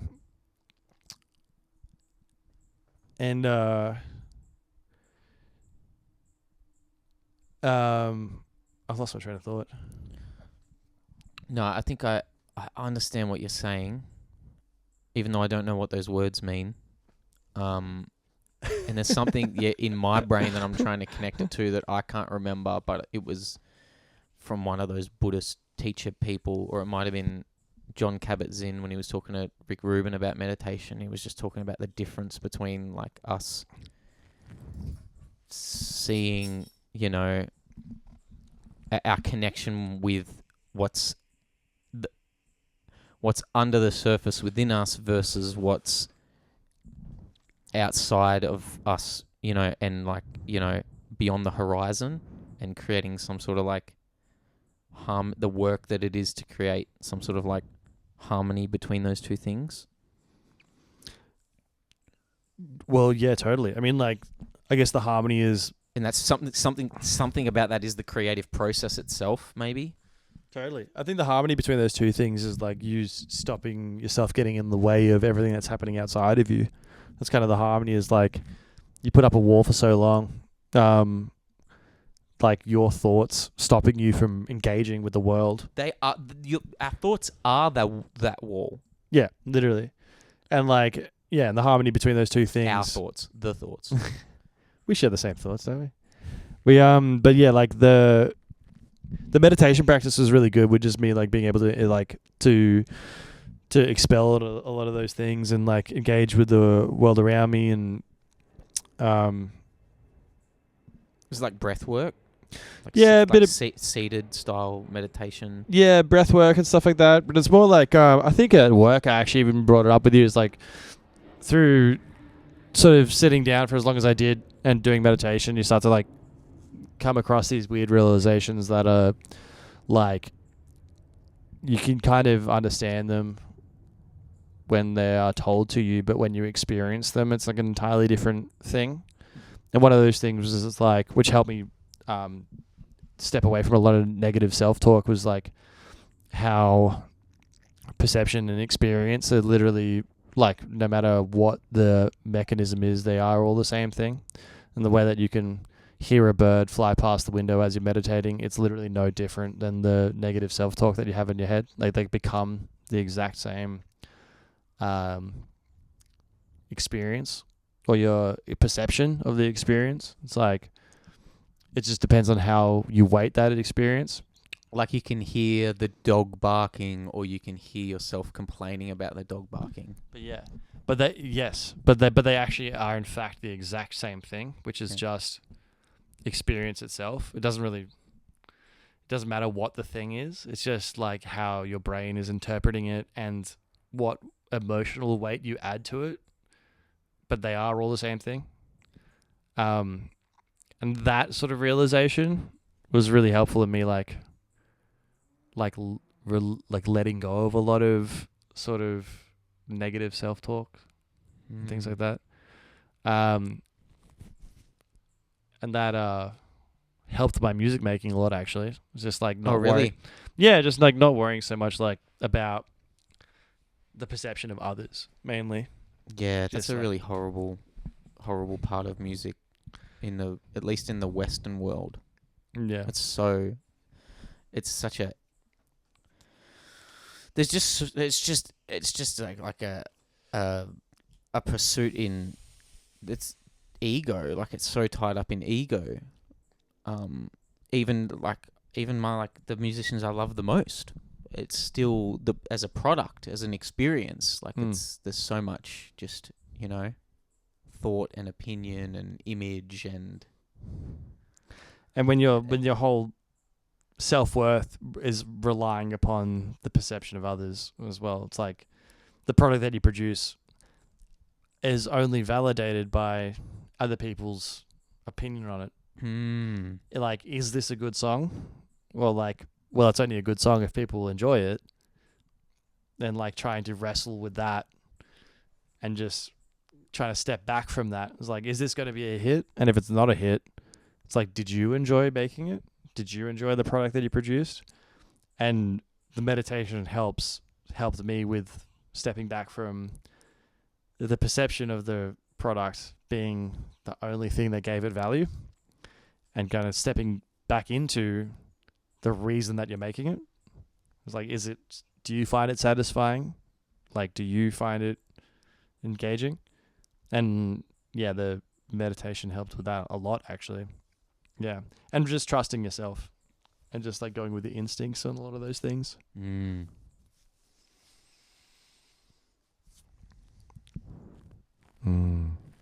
Lofty stuff. Have you heard about that idea of the hungry ghost before? No, I hadn't. I was concept in. No, I was gonna ask you about that. Moved on, but the hungry ghost. So there's like 6 different realms that like in. I'll fuck this up, okay? But I'll fuck it up. Do your best. I've been trying my hardest, but I've been fucking shit up this whole time. I think that like the Buddhists believe in this wheel of samsara, and Mhm. it's just this perpetual wheel of karma that just sort of keeps going around and Mhm. around and around, and it's like split up into these 6 different realms, and there's like higher, more positive realms, and then there's lower, I don't know if evil's the right way to put it, but they're like lesser realms, and that we inhabit in the course of a day. We might like inhabit all of these realms several times. You're based upon the thoughts that come in and whether we choose to attach to them or not. And so there's like an animal realm, there's like a god realm, there's like a anger realm. I thought to bring the notes, but I decided not to today, so maybe in the future I can bring them and try and regurgitate with a bit more clarity. We should have a spiritual session. We should This start is a fresh. spiritual session. It is, yeah. Don't let me take away from the spiritual core of what we're doing now. But we should get there. We should get some notes together, and we should I'm we should more than meld. willing. We should mind meld. Yeah, I'm more than willing to do that. Yeah, definitely. Yeah, 100%. I'd like to do that. Sorry, big on. I got you off track about the Hungry Ghost. One of the realms is called the realm of the Hungry Ghost, and it's just about like the idea is about like the people in this realm, of which most of us humans seem to be a lot of the time, is these beings that have these giant bellies, but they've got these tiny little throats. So no matter how much they stick down their throat, no matter how much is available to them, there's so much available to us, our throat can't ever consume enough to actually fill our belly. So we're just perpetually in this state of hunger, desire, longing, addiction, trying to get our way up into back to these like higher realms, the realms of, like the heavenly realms. There's a human realm. The human realm is its own realm in this thing. Sure, yeah. Yeah. And is there explanation to like what is their sort of understanding of why you have the tiny throat?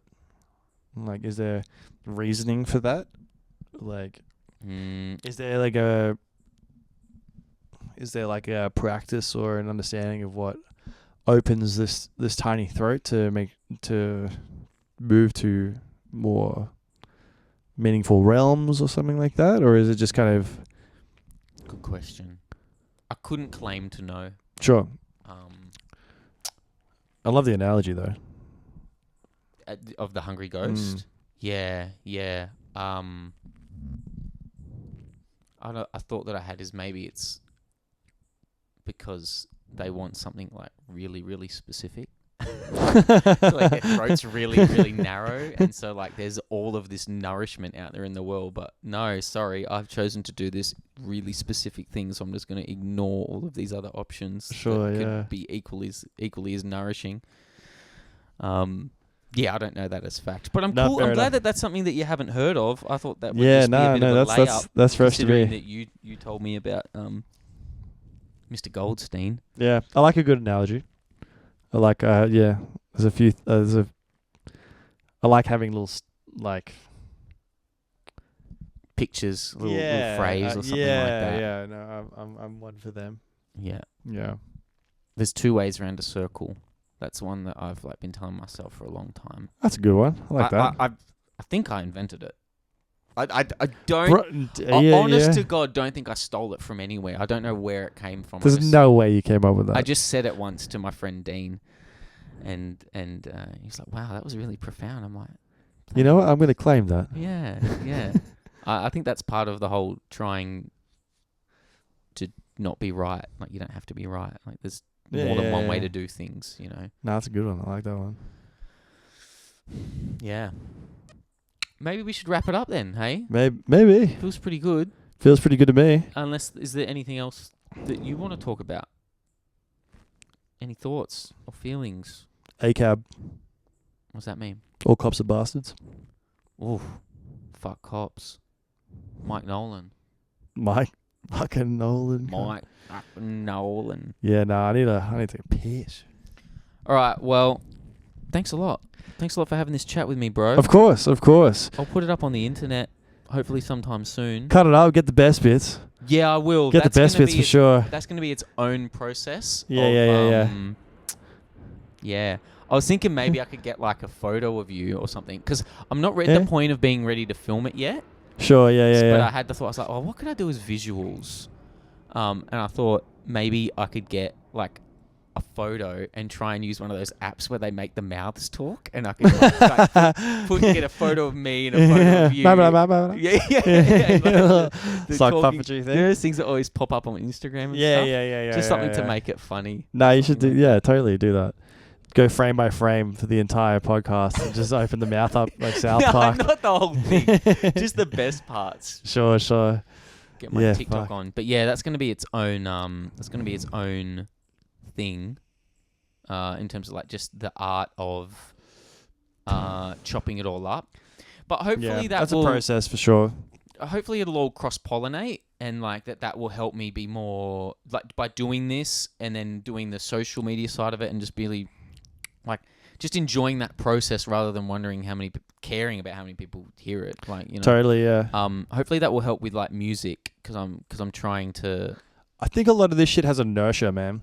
Like action begets action. Yeah. So like, doesn't really matter like what it is you're doing, but if you're like working towards a goal, it helps everything so else. I'm always writing. Yeah. So totally. Yeah, for sure. I just imagine it's like, well, fuck, one day I'm going to write a really good lyric or a really good song. 100%. Because of the millions of lines in my notebooks that I've written. You got to get up every day and do that thing. Yeah. Like, or a version of that thing. Because like, it doesn't really matter what it is. It'll like affect the other things. It's just about like pushing yourself to produce. Yeah. Same thing with the podcast. Same thing with like the journaling, all that sort of shit.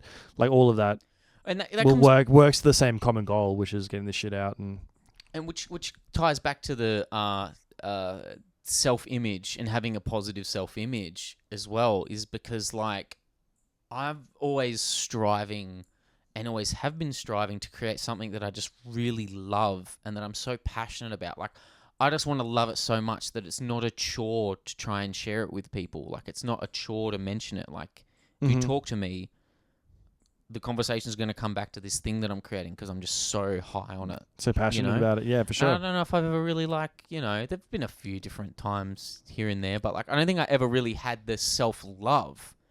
Like, the self-love is the bedrock. Sure. In which any of these ideas and these creative works will just flow up like bubbles from a fucking can of Coke or something. Totally. Like that. Yeah, or for sure. Hopefully something healthier than that, but like something sweet and something like you know, like the ideas will just float. But if the bedrock's like poison, it's poisoned because it's poisoned because of the anger, you know, and the negative self-image and all of that, the bad self-talk.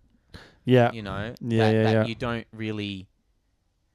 It's such a fucking stupid paradox too, because like I always think that like when I'm doing like music cathartically, I'm like, well, how could anyone ever enjoy this? But then I swear that's what a lot of our favorite artists are doing. It's all of it, man. Full catharsism, and they're just going full on, and that's why you love it. But then there's this disconnect in my brain where I'm like, well, no one could ever think that about my music. No, dude, it was, I think people are just instinctively like great bullshit detectors. And if you're doing it for yourself and you're doing it and you're producing shit that you know that you love and you're disregarding what people think about it, people will end up enjoying it because they know that it's genuine. Yeah. So it's the same thing with the podcast. If you look at what you're doing and being like, I really enjoy what I'm doing and fuck trying to make it anything other than what I want it to be, then people just naturally gravitate to shit that's genuine, you know? Yeah. And it's the same with music. It's the same with Nirvana and shit. Like, he's not really writing that for anybody else but himself. And it's one of the most popular fucking acts on the planet. And I think that goes for most things, if it's just honest. Genuine is an interesting word. It's making me think about, like, original. And, like, I don't know if something has to be original for it to be genuine, because I don't think anything's original. Like, no. There is this feeling of like there's nothing original. Like, everything creative was copied from something else. Exactly. Like, all of it. Yeah, I mean, all of it. Yeah. I mean, like, musically, you could look at like blues and rock and roll and stuff like that. It's like, well, that's obviously everything in life is a progression. It's like there is no original things, not in a negative way, but everything is a development. Everything is a progression from what came before it. You can't have something without it, or referencing something before it. Like There's no original ideas, not because we are hacks and we are just taking, but that is just how life works. That's how we got to a city full of skyscrapers. It's like you have to start at mud huts. You know what I mean? Like that's just how shit goes. So it's just like, and you can't, so long as you see the value in what you're doing, other people will see that too. And and that is genuine because it's not contrived. You're not trying to be anything other than what you are, and you're enjoying it. Yeah. Yeah. This is a really great picture here. I'm assuming that it's not finished because it's just it's definitely not finished. It's just like a face. It's got no fucking lips, dude. It's just a face like hanging in a sea of yellow, but yeah. there's something really, really cool about it. Yeah. This is the Mother Mary in a bowl of custard. Whoa. That's what she's got. Is that a thing? No. But if she just decides to leave it there, it could be a thing. I saw Mother Mary's face in a bowl of custard. Sounds like a fucking Beatles lyric. Mother Mary's face in a bowl of custard. Oh, man. Yeah, man. So good. Hey, I really appreciate your time. And it's nice to actually, be with you outside of work and me talk too, at length man. about things. It's good, man. Yeah, I mean, you caught me on a fucking tough day at work, I'll tell you that much. Oh, I'm glad we got to this. Bro. Oh no, I was always going to be here for this. Oh, that's the last thing I want to mention. What? Is which was the first thing I wanted to mention before we is? had this conversation, is like, because you mentioned being tired when you got back. Yeah. And one thing that Joseph Goldstein was talking about was about how, like, he was saying about how, I guess it all comes from the Buddha, so I don't know if the Buddha said it or he was saying it or who said it, but something about him in this podcast he was mentioning, he was talking about how, like, even fatigue and, like, these tired states, like, they come at us in a wave. It's like a cloud that sort of descends upon you, and it keeps trying. Like, it just, like, the thought will come in about how tired you are, and you sort of have a bit of a yawn and a stretch, and it's like, it is, I don't know, just the way he was talking about it as a cloud, like, it's like a misty sort of fog, and it'll try and get you. Yeah.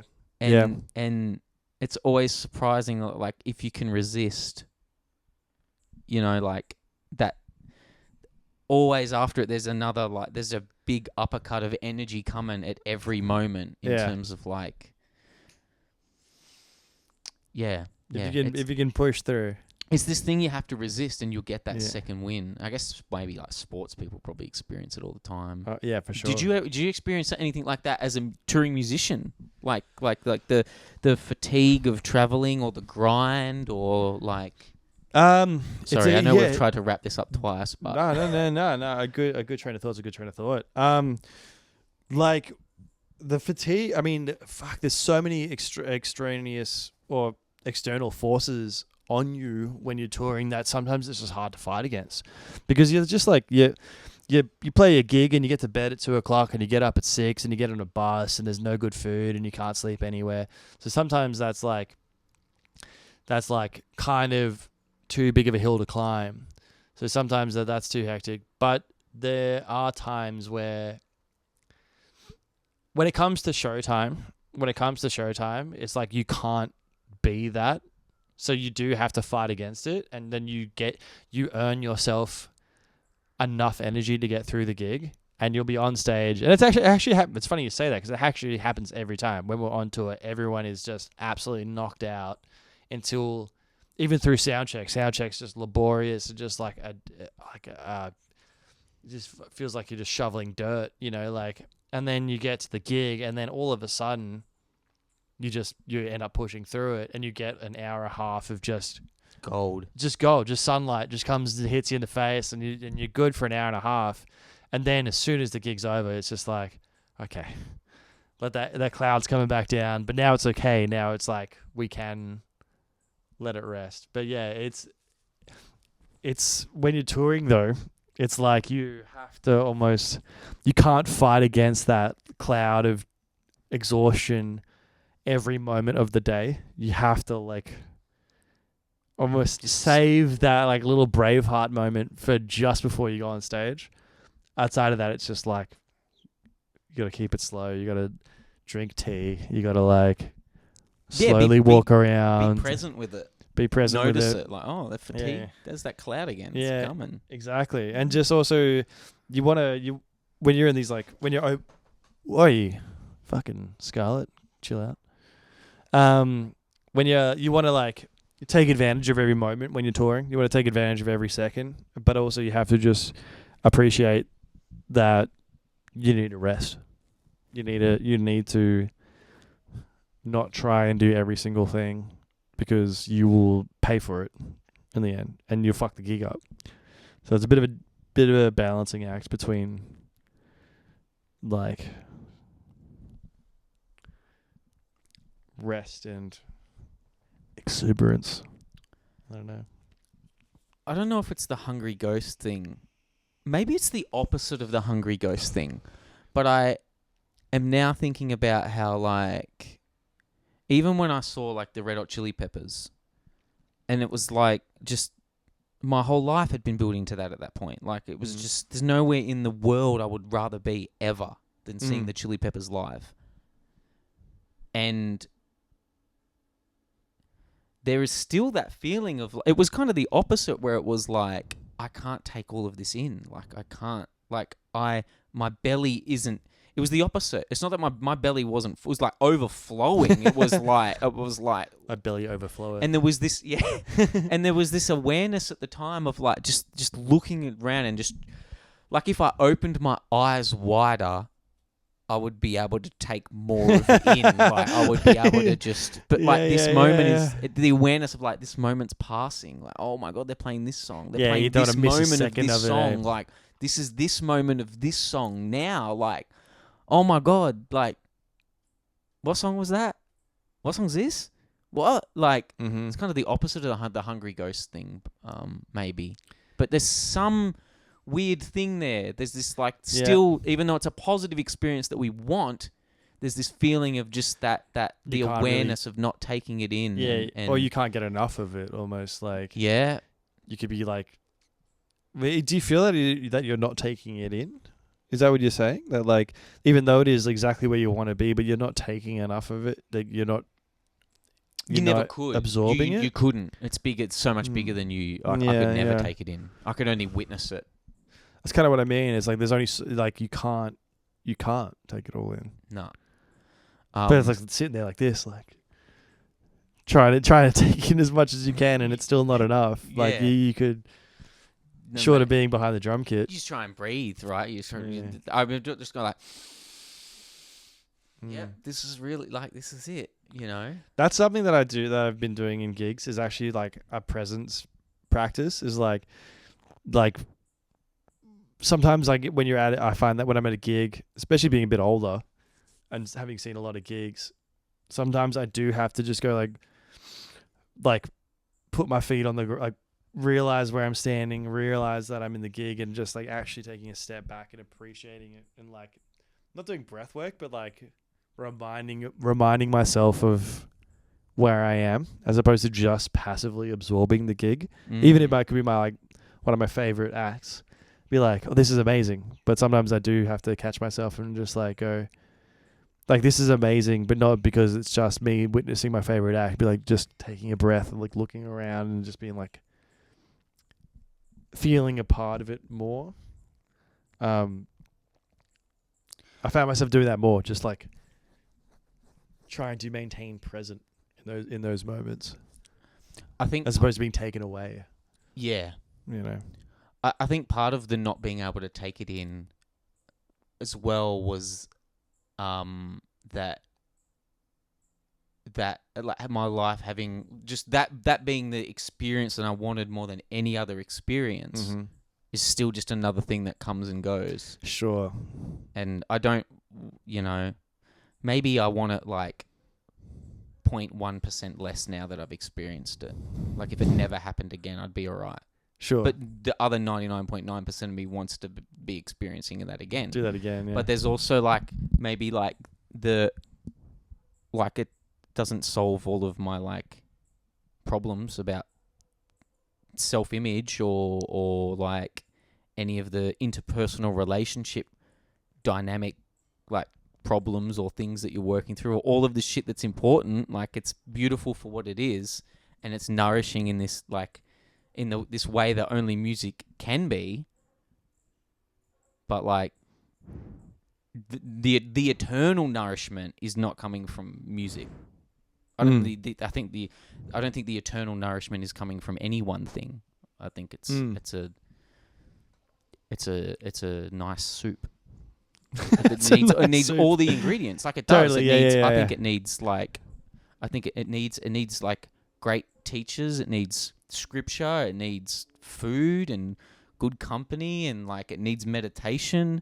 It needs prayer beads, and it needs Bibles, and it needs chocolate. Like it like none of these things are more like it needs all of them. It certainly doesn't need one of them specifically and all of your eggs in that basket, though. Yeah. I mean, like when people have their methods and can stick to them, like I find that really impressive. I've just never been able to do it. Like I've just always like it's always from one thing to the next. True. In terms of like the coping mechanisms. One thing I've really liked lately is just putting a 30-minute timer on my phone. If I'm not doing, it's a good way to break the day up, actually. Yeah, if I'm not doing something like important, if I'm at work, every 30 minutes. And I think that was maybe another Joseph Goldstein thing. I can't remember, but like, and that was something to do with like inner child work, where I do that and I try and just take this moment, take this breath, close my eyes and have a few deep breaths, and on the in breath, remember that like I was 5 years old once.